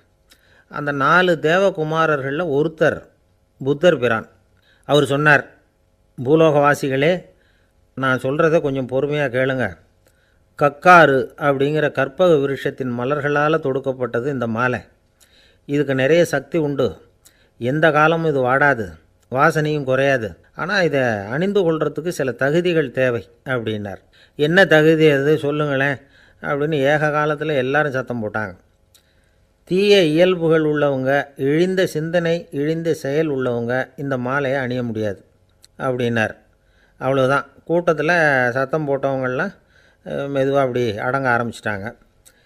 இன்னொரு தேவகுமாரன் சொன்னார், அடுத்தவங்க பொருளை அபகரிக்காதவன், அடுத்தவங்களுக்கு கெடுதல் பண்ணக்கூடிய பொய் பேசாதவன், பேராசையினால் கெட்ட வழியில் பொருள் ஈட்ட நினைக்காதவன் இந்த மாலையை போட்டுக்கலாம் அப்படின்னார். கூட்டத்திலிருந்து யாரும் முன்னுக்கு வரல. ஒரே ஒரு ராஜகுரு மட்டும் கொஞ்சம் முன்னாடி வந்தார். பெரியவர், படித்தவர். அவர், எனக்கு தகுதி இருக்குது அந்த மாலையை போட்டுக்கிறதுக்கு அப்படின்னார். வேறு ஒன்றும் இல்லை, பொய் சொல்லியாவது அந்த மாலையை வாங்கிக்குவோமே அப்படின்னு முடிவு பண்ணிட்டார் அவர். அவ்வளோதான், மாலையை வாங்கிட்டார். அடுத்த தேவகுமாரன் பேசினார். யாருக்கு திடமான அறிவும் மனமும் இருக்குதோ, யாருக்கு நல்ல காரியங்களில் அசையாத ஈடுபாடு இருக்குதோ, நல்ல அரிய பொருள்களை தனியாக தான் மட்டும் அனுபவிக்க விரும்பாதவர் யாரோ அவர் முன்னாடி வந்து இந்த மாலையை வாங்கிக்கலாம் அப்படின்னார். அந்த தகுதியும் எனக்கு இருக்குன்னார் ராஜகுரு. மாலையை வாங்கி போட்டுக்கிட்டார். இன்னொரு ராஜகுமாரன் பேச ஆரம்பித்தார். அறநெறியில் செல்வம் சேர்க்கணும், ஆடம்பர பொருள்களுக்கு அடிமையாகக்கூடாது, வெற்றி அடைஞ்சாலும் கர்வம் வரக்கூடாது, அப்படிப்பட்டவங்க இந்த மாலையை போட்டுக்கலாம்னார். துணிஞ்சு பொய் சொல்லி அதையும் வாங்கி கழுத்தில் போட்டுக்கிட்டார் இந்த ராஜகுரு. இன்னொரு ராஜகுமாரன் சொன்னார், சான்றோர்களை நிந்திக்காதவங்க, புறம் பேசாதவங்க இந்த மாலையை போட்டுக்கலாம்னார். அதையும் வாங்கி போட்டுக்கிட்டார். திருவிழா முடிஞ்சுது, எல்லோரும் திரும்பி போயிட்டாங்க. மறுநாள் ராஜகுரு 4 மாலைகளையும் போட்டுக்கிட்டு ராஜசபைக்கு வரார். வந்தவர் ரொம்ப அவஸ்தையோடு வர்றார். மாலையெல்லாம் வாடி போயிட்டுது, வாசனை எதுவும் கிடையாது. அது மட்டும் இல்லை, அவருக்கு கடுமையான தலைவலி வேறு வந்துட்டுது. துடிச்சு போயிட்டார். மாலையை கழட்டவும் முடியல. ஜனங்கள்லாம் அவரை பார்த்து சிரிக்க ஆரம்பிச்சிட்டாங்க. என்னத்துக்கு ஆசைப்படணும், ஏன் இப்படி கஷ்டப்படணும் அப்படின்னு. ராஜா பார்த்தார். மறுபடியும் விழாவுக்கு ஏற்பாடு பண்ணினார். தேவகுமாரர்கள்லாம் வந்தாங்க. ராஜகுரு வந்தார். மக்கள் முன்னிலையில் அவங்க காலில் விழுந்தார், மன்னிப்பு கேட்டுக்கிட்டார். இந்த மாலையை போட்டுக்கிற தகுதி எனக்கு இல்லை. தகுதி இல்லாத ஒருத்தன் தகாத தகுதியை பொய் மூலம் பெறணும்னு ஆசைப்படுறாங்களே, அவங்களுக்கெல்லாம் என்னுடைய தண்டனை ஒரு எச்சரிக்கையாக இருக்கட்டும்னார். அதுக்கப்புறம் தேவகுமாரர்கள் அவர் கழுத்தில் இருக்கிற மாலையை கழட்டினாங்களாம். அந்த மாலைகளும் பழையபடி மனம் கொடுக்க ஆரம்பிச்சுட்டு தான். இதுலேருந்து நாம் தெரிஞ்சுக்க வேண்டியது என்னென்னா, நமக்கு தகுதி இல்லாத ஒரு கௌரவம் நம்மக்கிட்ட தானாக வந்தால் கூட அதை தவிர்த்து விடுறது தான் நல்லது. அதுதான் புத்திசாலித்தனம். ஒருத்தர் வந்தார், சார் எங்கள் இலக்கிய மன்ற விழாவுக்கு நீங்கள் தலைமை தாங்கணும்னார். உடனே இவர் சொன்னார், பேச்சாளர், சார் இலக்கியத்தை பற்றி பேசுகிற தகுதி எனக்கு இல்லையே அப்படின்னார். உடனே அவர் கூப்பிட வந்தவர் சொன்னார், அந்த தகுதி உங்களுக்கு இல்லைங்கிறது எங்களுக்கும் தெரியும் சார், அதனால தான் உங்களை தலைமை தாங்க கூப்பிட்றேன் அப்படின்னார். அது சரி, தலைமைன்னா அதுக்கு இவர் என்ன தான் அர்த்தம் பண்ணுறாருன்னு தெரியல. ஒரே ஒரு ஊரில் ஒரு ராஜா இருந்தார். அவர் பேரில் மக்களுக்கு ரொம்ப மரியாதை. அவ்வளவு நல்லா ஆட்சி புரிஞ்சுக்கிட்டு வந்தார். அவருக்கு வயசாகிட்டுது. அதனால் ஒரு நாள் அமைச்சரை கூப்பிட்டார். இதை பாருங்கள், எனக்கு வயசாகிட்டுது, அதனால் இந்த அரச பொறுப்பையெல்லாம் நீங்கள் ஏற்றுக்குங்க அப்படின்னார். அதுக்கப்புறம் ராணியை கூப்பிட்டார். வா, நாம் இனிமேல் இங்கே இருக்க வேணாம், காட்டுக்கு போய் தவம் பண்ணலாம் அப்படின்னு கூப்பிட்டார். இந்த செய்தி மக்களுக்கு அறிவிக்கப்பட்டது. மக்கள் உடனே கூட்டம் கூட்டமாக அரண்மனைக்கு வர ஆரம்பிச்சிட்டாங்க. மன்னரை போய் பார்க்குறாங்க. அரசே, தாங்கள் எங்களுக்கு தந்தை மாதிரி. நீங்கள் காட்டுக்கு போயிட்டால் நாங்கள்லாம் இங்கே எப்படி இருக்க முடியும்? எங்களுக்கெல்லாம் எந்த துன்பமும் இல்லாமல் பார்த்துக்கிட்டு வர்றீங்க. இது மாதிரியான ஒரு அரசாட்சி இல்லைன்னா மக்கள் வாழ்ந்து என்ன பயன் அப்படின்னாங்க. இருந்தாலும் என்ன பண்ணுறது, வயசாயிட்ட காரணத்தினால இந்த முடிவுக்கு வர வேண்டியிருக்குது அப்படின்னாராம் ராஜா. அப்படின்னா நீங்கள் காட்டுக்கு போக வேணாம், நாங்கள் போகிறோம். நாங்கள் அங்கே போய் தவம் பண்ணுறோம், வழிபாடு பண்ணுறோம். கடவுள் வருவார், அவர்கிட்ட வரம் வாங்கிட்டு வந்துடுறோம் அப்படின்னாங்களாம். அப்படி சொல்லிவிட்டு உடனே எல்லோரும் காட்டுக்கு போனாங்க. நாட்டு மக்கள் எல்லாரும் ஒட்டு மொத்தமாக காட்டில் உட்காந்துக்கிட்டு தவம் பண்ணுறதை பார்த்தார் கடவுள். உடனே புறப்பட்டு வந்தார். எல்லோரும் இப்படி உட்காந்துருக்குறீங்களே, என்ன வேணும் உங்களுக்கு அப்படின்னு கேட்டார். உடனே மக்கள் எல்லாரும் ஒரு குரலில் சொன்னாங்க, சுவாமி, எங்கள் மன்னன் ரொம்ப நாளைக்கு நல்லபடியாக இருக்கணும். அவர் மகிழ்ச்சியாகவும் உடல் நலத்தோடும் இருந்தால் தான் நாங்கள் அமைதியாக வாழ முடியும் அப்படின்னாங்க. சரி, அதுக்கு என்ன செய்யணும் அப்படின்னார் ஆண்டவன். எங்கள் மன்னருக்கு இன்னும் ஒரு 100 வருஷம் ஆயுளை கொடுங்க அப்படின்னாங்க. அவ்வளவு தானே, சரி அப்படியே ஆகட்டும் அப்படின்னு சொல்லிவிட்டு ஆண்டவன் போயிட்டார். மக்கள் மகிழ்ச்சியோடு திரும்பி வந்தாங்க. மன்னா, கடவுள் வரம் கொடுத்துட்டார், நீங்கள் 100 வருஷம் வாழ போகிறீங்க அப்படின்னாங்க. இதை கேட்டதும் ராணி ராஜாவை வணங்கி, நான் தவம் செய்ய போகிறேன் அப்படின்னு புறப்பட்டாங்க. உடனே மக்கள் என்ன நினச்சாங்க தெரியுமா? ஐயோ, நாம் ராஜாவுக்கு மட்டும்தானே நீண்ட ஆயுள் வேணும்னு வரம் வாங்கினோம், ராணிக்கு வாங்கலையே, அதுதான் கோபத்தில் புறப்பட்டாங்க போல இருக்குது அப்படின்னு நினச்சி வருத்தப்பட்டாங்க. ஆனால் ராணி நினச்சது அது இல்லை. ராணி போய் தவம் பண்ணாங்க, கடவுள் காட்சி கொடுத்தார். இவங்க கேட்குறாங்க, சுவாமி, ராஜாவுக்கு மட்டும் 100 வருஷம் ஆயுள்னு வரம் கொடுத்துட்டீங்க, அப்படின்னா குடிமக்களும் 100 வருஷம் இருக்கணும். இப்படிப்பட்ட குடிமக்கள் இல்லைன்னா அப்படிப்பட்ட அரசன் இருந்து என்ன பிரயோஜனம் அப்படின்னாங்களாம். ஆண்டவன் பார்த்தார், சரி அவங்களும் 100 வருஷம் வாழ்வாங்க, அது மட்டும் இல்லை, நீயும் 100 ஆண்டு காலம் வாழ வரமளிக்கிறேன் அப்படின்னு சொல்லிவிட்டு மறைஞ்சிட்டார். இதில் ஆண்டவன் வர்றதும் மறையிறதும் முக்கியம் இல்லை. இதில் கவனிக்க வேண்டியது ஆள்கிறவனின் விசால மனம், குடிமக்களின் விசால மனம், ஆள்கிறவன் மனைவியினுடைய விசால மனம். இப்படி ஒரு நாடு இருந்துட்டுதுன்னா எப்படி இருக்கும் வாழ்க்கையை நினச்சி பாருங்கள். அதனால தான் பெரியவங்கள்லாம் சொல்கிறாங்க, இதய வாசல் திறந்தே இருக்கணும், இதயத்தின் கதவுகளை மூடாதீங்க அப்படின்னு சொல்லுவாங்க. என்கிட்ட ஒருத்தர் சொன்னார், என்னுடைய இதய வாசல் எப்போவும் திறந்தே தான் இருக்குதுன்னார். எதனால் அப்படி சொல்கிறீங்க அப்படின்னு கேட்டோம். டாக்டரே சொல்லிவிட்டார், என்னுடைய இதயத்தில் ஒரு ஓட்டை இருக்குது அப்படின்னு, வால்வு சரியில்லையா அப்படிங்கிறார். ஒரு ஊரில் ஒரு ராஜா இருந்தார். பெரிய அரண்மனையில் தான் இருக்கிறார். எல்லா வசதியும் இருந்தது. இருந்தாலும் அவர் எல்லாரும் சொல்கிறது எப்படி தெரியுமா? பிச்சைக்கார ராஜா. அப்படி ஒரு பேர் அவருக்கு நிலச்சி போச்சு. ஜனங்களும் சரி, மற்ற தேசங்களில் உள்ளவங்களும் சரி, அவர் அந்த பேர் சொல்லியே குறிப்பிடுறது வழக்கமாக போட்டுது. இது அவருக்கு ரொம்ப கவலையாக போச்சு. என்ன இது, நம்மளை தேடி வர்றவங்களுக்கெல்லாம் நாம் சோறு போடுறோம், நம்ம புகழ்ந்து பாடல் ஏற்றி கொண்டு வர்ற புலவர்களுக்கெல்லாம் அவங்க எப்படி வந்தாலும் ஒருவேளை சோறு போடணுங்கிறது உத்தரவு, இவ்வளவுலாம் செஞ்சும் நம்மளை போய் பிச்சைக்கார ராஜான்னு எல்லாரும் சொல்கிறாங்களே, அது ஏன்? எதுக்காக இப்படி சொல்கிறாங்க? இதுதான் ராஜாவுக்கு குழப்பம். சரி, இதை பற்றி நம்ம அமைச்சர்கள்கிட்ட கேட்கலாமா அப்படின்னு யோசனை பண்ணார். இந்த விஷயத்தை போய் அவங்கக்கிட்ட எப்படி கேட்குறதுன்னு அவருக்கு தயக்கமாக இருந்தது. கௌரவ குறைச்சலாக தெரிஞ்சுது அவருக்கு. சரி, சாதாரண குடிமக்கள்கிட்ட இதை பற்றி கேட்கலாமா அப்படின்னு யோசனை பண்ணார். கேட்கலாம். ஆனால் அவங்க யாரும் ராஜா முன்னாடி வந்து நின்று தைரியமாக பேசக்கூடிய அளவுக்கு இல்லை. ராஜாவோட குழப்பம் நாளுக்கு நாள் அதிகமாக போச்சு. கடைசியாக அவர் ஒரு முடிவுக்கு வந்தார். அதாவது இதை பற்றி ஒரு பிச்சைக்காரங்கிட்டே கேட்டு பார்த்துட்டா என்ன. இதுதான் அவர் பண்ண முடிவு. உடனே மாறு வேஷம் போட்டுக்கிட்டு நகர்வலம் போனார். ஒரு பிச்சைக்காரனை கண்டுபிடிச்சார். இதை பாருப்பா, நம்ம ராஜாவை எல்லாரும் பிச்சைக்கார ராஜான்னே சொல்கிறாங்களே, அதுக்கு என்ன காரணமாக இருக்கும் அப்படின்னு கேட்டார். அதுக்கு அவன் சொல்கிறான், இதுக்கான பதிலை இன்னும் ஒரு 30 நாளில் சொல்கிறேன் அப்படின்னா. உடனே இவருக்கு சந்தோஷம். உண்மையை அவங்ககிட்ட சொன்னார். நான் வேற யாரும் இல்லை, நான் தான் இந்த நாட்டு ராஜா. இப்போ நீ என் கூடவே வந்துடு, அரண்மனையிலேயே தங்கிக்கோ. 30 நாள் கழித்து எனக்கு பதில் சொல்லிவிட்டு அதுக்கப்புறமா நீ போகலாம் அப்படின்னு சொல்லி அழைச்சிட்டு வந்துட்டார். அரண்மனையில் ஒரு மூலையில் அவன் தங்கறதுக்கு இடம் கொடுத்தார். தினம் 2 வேளையும் இவனுக்கு சோறு போடுங்க அப்படின்னு உத்தரவு போட்டார். ராஜா கொடுத்த இடத்துல போய் உக்காந்துக்கிட்டான் அந்த பிச்சைக்காரன். தினமும் அந்த அரண்மனையில் நடக்கிறதையெல்லாம் கவனிச்சிக்கிட்டு வந்தான். வேளைக்கு சாப்பாடு வரும், சாப்பிட்டுக்கிட்டு இருக்கான். இப்படி 30 நாள் முடிஞ்சுது. ராஜா வந்தார். என்ன, என்னோட கேள்விக்கு பதில் என்னன்னு கண்டுபிடிச்சிட்டியான்னார். கண்டுபிடிச்சிட்டேன்னா. என்ன எல்லாரும் பிச்சைக்கார ராஜான்னு சொல்கிறாங்களே, அது நியாயமாக படுதா உனக்குன்னு கேட்டார். நியாயமாக தான் படுது, சந்தேகம் இல்லாமல் நீங்கள் பிச்சைக்கார ராஜா தான். என்னதான் நீங்கள் வசதியோடவும் படைபலத்தோடவும் இருந்தால் கூட நீங்கள் எங்கள் வர்க்கத்தை சேர்ந்த ஆசாமி தான் அப்படின்னு அடித்து சொல்லிவிட்டான் அந்த ஆள். ஏனால் அப்படி சொல்கிறேன்னு கேட்டார் இவர். அரசே, ஒரு உண்மையை கண்டுபிடிச்சி சொல்கிறதா நான் உங்ககிட்ட சொன்னேன்.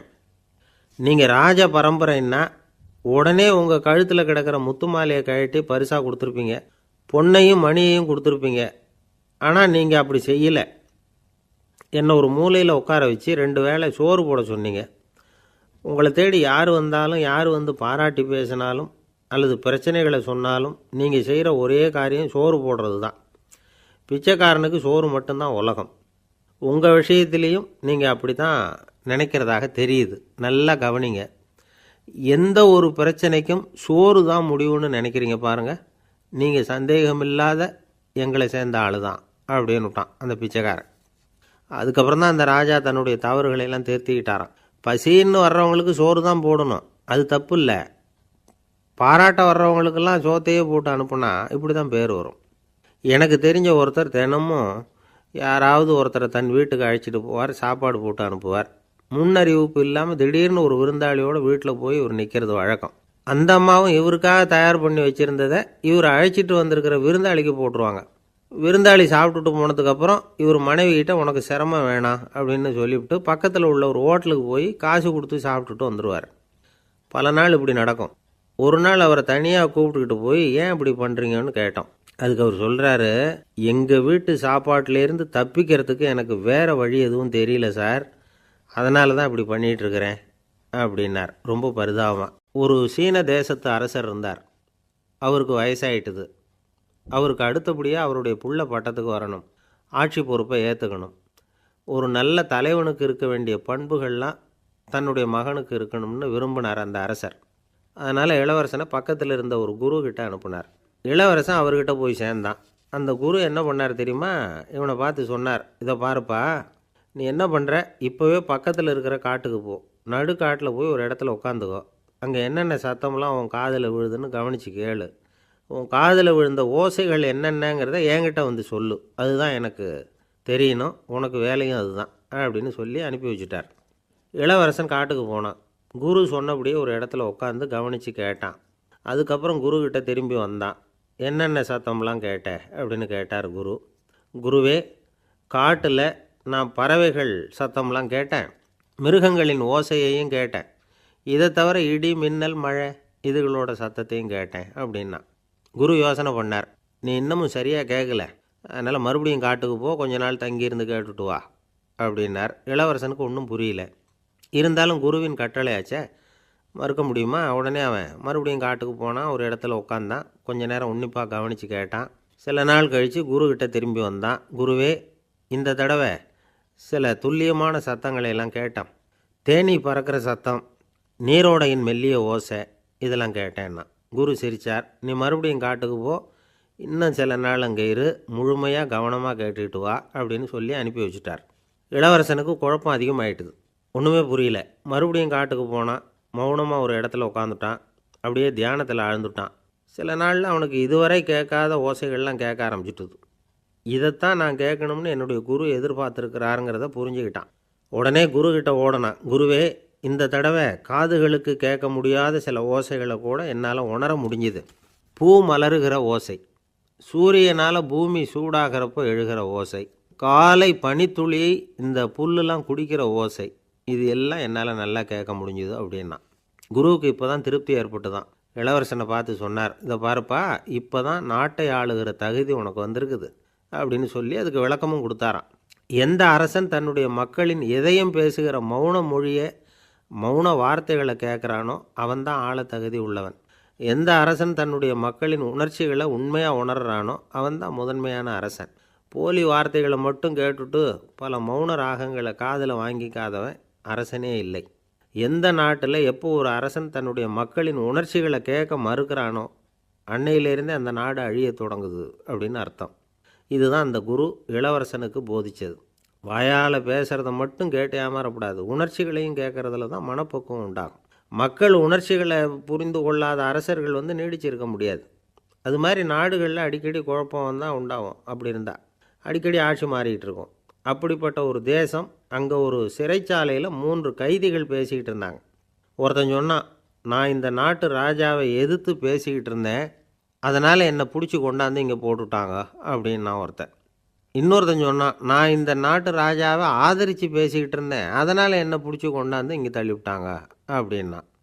அது சரி, நீ என்ன தப்பு பண்ண அப்படின்னு சொல்லி 3வது ஆளை பார்த்து இவங்க கேட்டாங்க. அதுக்கு அந்த ஆள் சொல்கிறான், நான் தான் இந்த நாட்டு ராஜா அப்படின்னானா. ஒரு அரசனும் அமைச்சரும் ஒரு நாள் ரொம்ப சாவகாசமாக பேசிக்கிட்டு இருந்தாங்களாம். அரசன் அமைச்சரை பார்த்து ஒரு கேள்வி கேட்டிருக்கார். ஏங்க அமைச்சரே, ஆசை இல்லாத ஒரு மனுஷனால் இருக்க முடியுமா அப்படின்னு. ஏன் முடியாது, துறவி அப்படிங்கிறவங்கெல்லாம் அப்படிப்பட்டவங்க தானே அப்படின்னாராம் அமைச்சர். அவங்கெல்லாம் உண்மையிலேயே ஆசையை விட்டவங்க தானா அப்படின்னு கேட்டாராம் ராஜா. அப்படி தான் இருக்கணும் அப்படின்னாராம் அமைச்சர். அப்படின்னா ஆசையே இல்லாத ஒரு உண்மையான துறவியை நான் பார்க்கணுமேன்னார்.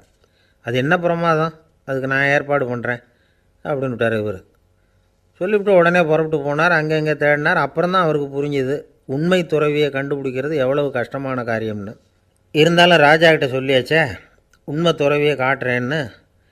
இப்போ என்ன பண்ணுறது? ராஜா கிட்ட சொன்னபடி நடக்கலைன்னா அவருக்கு கோபம் வந்துடும். அமைச்சர் ஒரு யோசனை பண்ணார். அவருக்கு ஒரு வழி தெரிஞ்சுது. அதுதான் சரின்னு முடிவு பண்ணார். அதாவது அந்த ஊரில் அவருக்கு தெரிஞ்ச நாடக நடிகர் ஒருத்தர் இருக்கிறார், நல்லா நடிப்பார். அவரை போய் பார்த்தார். இதை பாருப்பா, எனக்காக நீ ஒரு காரியம் செய்யணும்னார். என்னன்னு கேட்டார் அவர். நீ ஒரு துறவி மாதிரி கொஞ்ச நேரத்துக்கு நடிக்கணும். ராஜா உன்னை பார்த்துட்டு போகிற வரைக்கும் நடி, அது போதும். அதுக்காக உனக்கு 10,000 ரூபா தரேன் அப்படின்னார். அவர் எந்த காலத்தில் இவ்வளவு பணத்தை மொத்தமாக பார்த்துருக்கார். அதனால் உடனே சரின்னு ஒத்துக்கிட்டார். அமைச்சர் அரண்மனைக்கு திரும்பி வந்தார். என்ன அமைச்சரே, இன்னுமா ஒரு உண்மையான துறவி கிடைக்கலன்னார். உண்மையான துறவி ஒருத்தரை இப்போ தான் கொஞ்ச நேரத்துக்கு முன்னாடி பார்த்து பேசிவிட்டு வர்றேன். அவர் நம்ம ஊருக்கு வெளியில் குளத்தங்கரையில் உள்ள ஒரு ஆலமரத்துக்கு அடியில் உட்காந்துருக்கிறார் அப்படின்னார் இவர். அப்படின்னா உடனே புறப்படுங்க அப்படின்னார் ராஜா. பரிவாரங்களோடு புறப்பட்டார். அங்கே அந்த மரத்தடியில் அந்த ஆள் வேஷம் போட்டுக்கிட்டு துறவி மாதிரி உட்காந்துருக்கிறான். ராஜா நேராக போனார். அந்த துறவி காலில் பொத்துன்னு விழுந்து வணங்கினார். உடனே ராணியும் அவர் காலில் விழுந்தாங்க. அடுத்தபடியாக அமைச்சர் விழுந்தார். அவருக்கு தெரியும் இது நம்ம ஆள் தான்னு. இருந்தாலும் என்ன பண்ணுறது, நேரம். அப்புறம் பரிவாரங்கள்லாம் துறவி காலில் விழுந்து ஆசீர்வாதம் வாங்கிட்டாங்க. ராஜா அப்புறமா தங்கத்தட்டில் பொன்னையும் பொருளையும் வச்சு அந்த துறவிக்கிட்ட ரொம்ப பணிவாக நீட்டுறார். தாங்கள் தயவு பண்ணி இதை ஏற்றுக்கணும் அப்படின்னு வேண்டிக்கிட்டார். அந்த துறவி பற்றில்லாமல் அதை பார்த்தார். எல்லாத்தையும் திறந்துவிட்ட எனக்கு இதெல்லாம் எதுக்காக அப்படின்னு சொல்லி அதை மறுத்துட்டாராம். ஆஹா, உண்மையான துறவியை பார்த்துட்டோம் அப்படிங்கிற ஆனந்தம் அரசருக்கு. ரொம்ப நிம்மதியாக திருப்தியாக திரும்பி வந்தார் அரண்மனைக்கு. அதுக்கப்புறம் அமைச்சர் யாருக்கும் தெரியாமல் அந்த துறவிகிட்ட ஓடினார். சொன்ன பிரகாரம் பணத்தை நீட்டினார். இந்தாப்பா, நான் உங்ககிட்ட சொன்னபடி 10,000 ரூபா பணம் எடுத்துக்கோ அப்படின்னார். அந்த ஆள் ராஜா கிட்ட சொன்னது மாதிரியே எல்லாத்தையும் திறந்துவிட்ட எனக்கு இதெல்லாம் எதுக்காக வேணாம் அப்படின்னு விட்டாரான். நடித்த வரைக்கும் போதும்ப்பா, இனிமேல் இந்த நாடக வசனம்லாம் வேணாம், வேஷத்தை கலைச்சிரு, பணத்தை வாங்கிக்கோன்னார். இல்லைங்க, இது வேஷம் இல்லை, இது வசனமும் இல்லை, இது உண்மை. கொஞ்ச நேரம் துறவி மாதிரி நடித்ததுக்கே இந்த தேசத்து ராஜா ராணி அமைச்சர் பரிவாரங்கள் எல்லாம் என் காலில் விழுந்து வணங்குறாங்க. அப்படின்னா உண்மையான துறவியாக இருக்கிறது எவ்வளவு பெருமையான விஷயம். நான் உண்மையான துறவியாக ஆக போகிறேன், அப்படி முடிவும் பண்ணிட்டேன் அப்படின்னார் அந்த நடிகர். வேஷம் கூட எப்படிப்பட்ட விளைவுகளை உண்டு பண்ணுது பார்த்தீங்களா. நம்மால் ஒருத்தன் ரொம்ப வசதியாக தான் இருந்தான். ஒரு நாள் அவன் சொத்து பூரா திருட்டு போயிட்டுது. அதுக்கப்புறம் இவன் துறவி மாதிரி ஆகிட்டான். ஊர் ஊராக சுற்றினான். ஒரு குருநாதரை தேடி கண்டுபிடிச்சான். அவர்கிட்ட சீடனாக சேர்ந்துக்கிட்டான். அவனை பார்த்து ஒருத்தர் கேட்டார், நீ உண்மையான சீடன் தானான்னு. இல்லைங்க, சீடன் மாதிரி நடிச்சுக்கிட்டு இருக்கிறேன் அப்படின்னா. அது குரு துரோகம் இல்லையா அப்படின்னு கேட்டார் அவர். இல்லைங்க,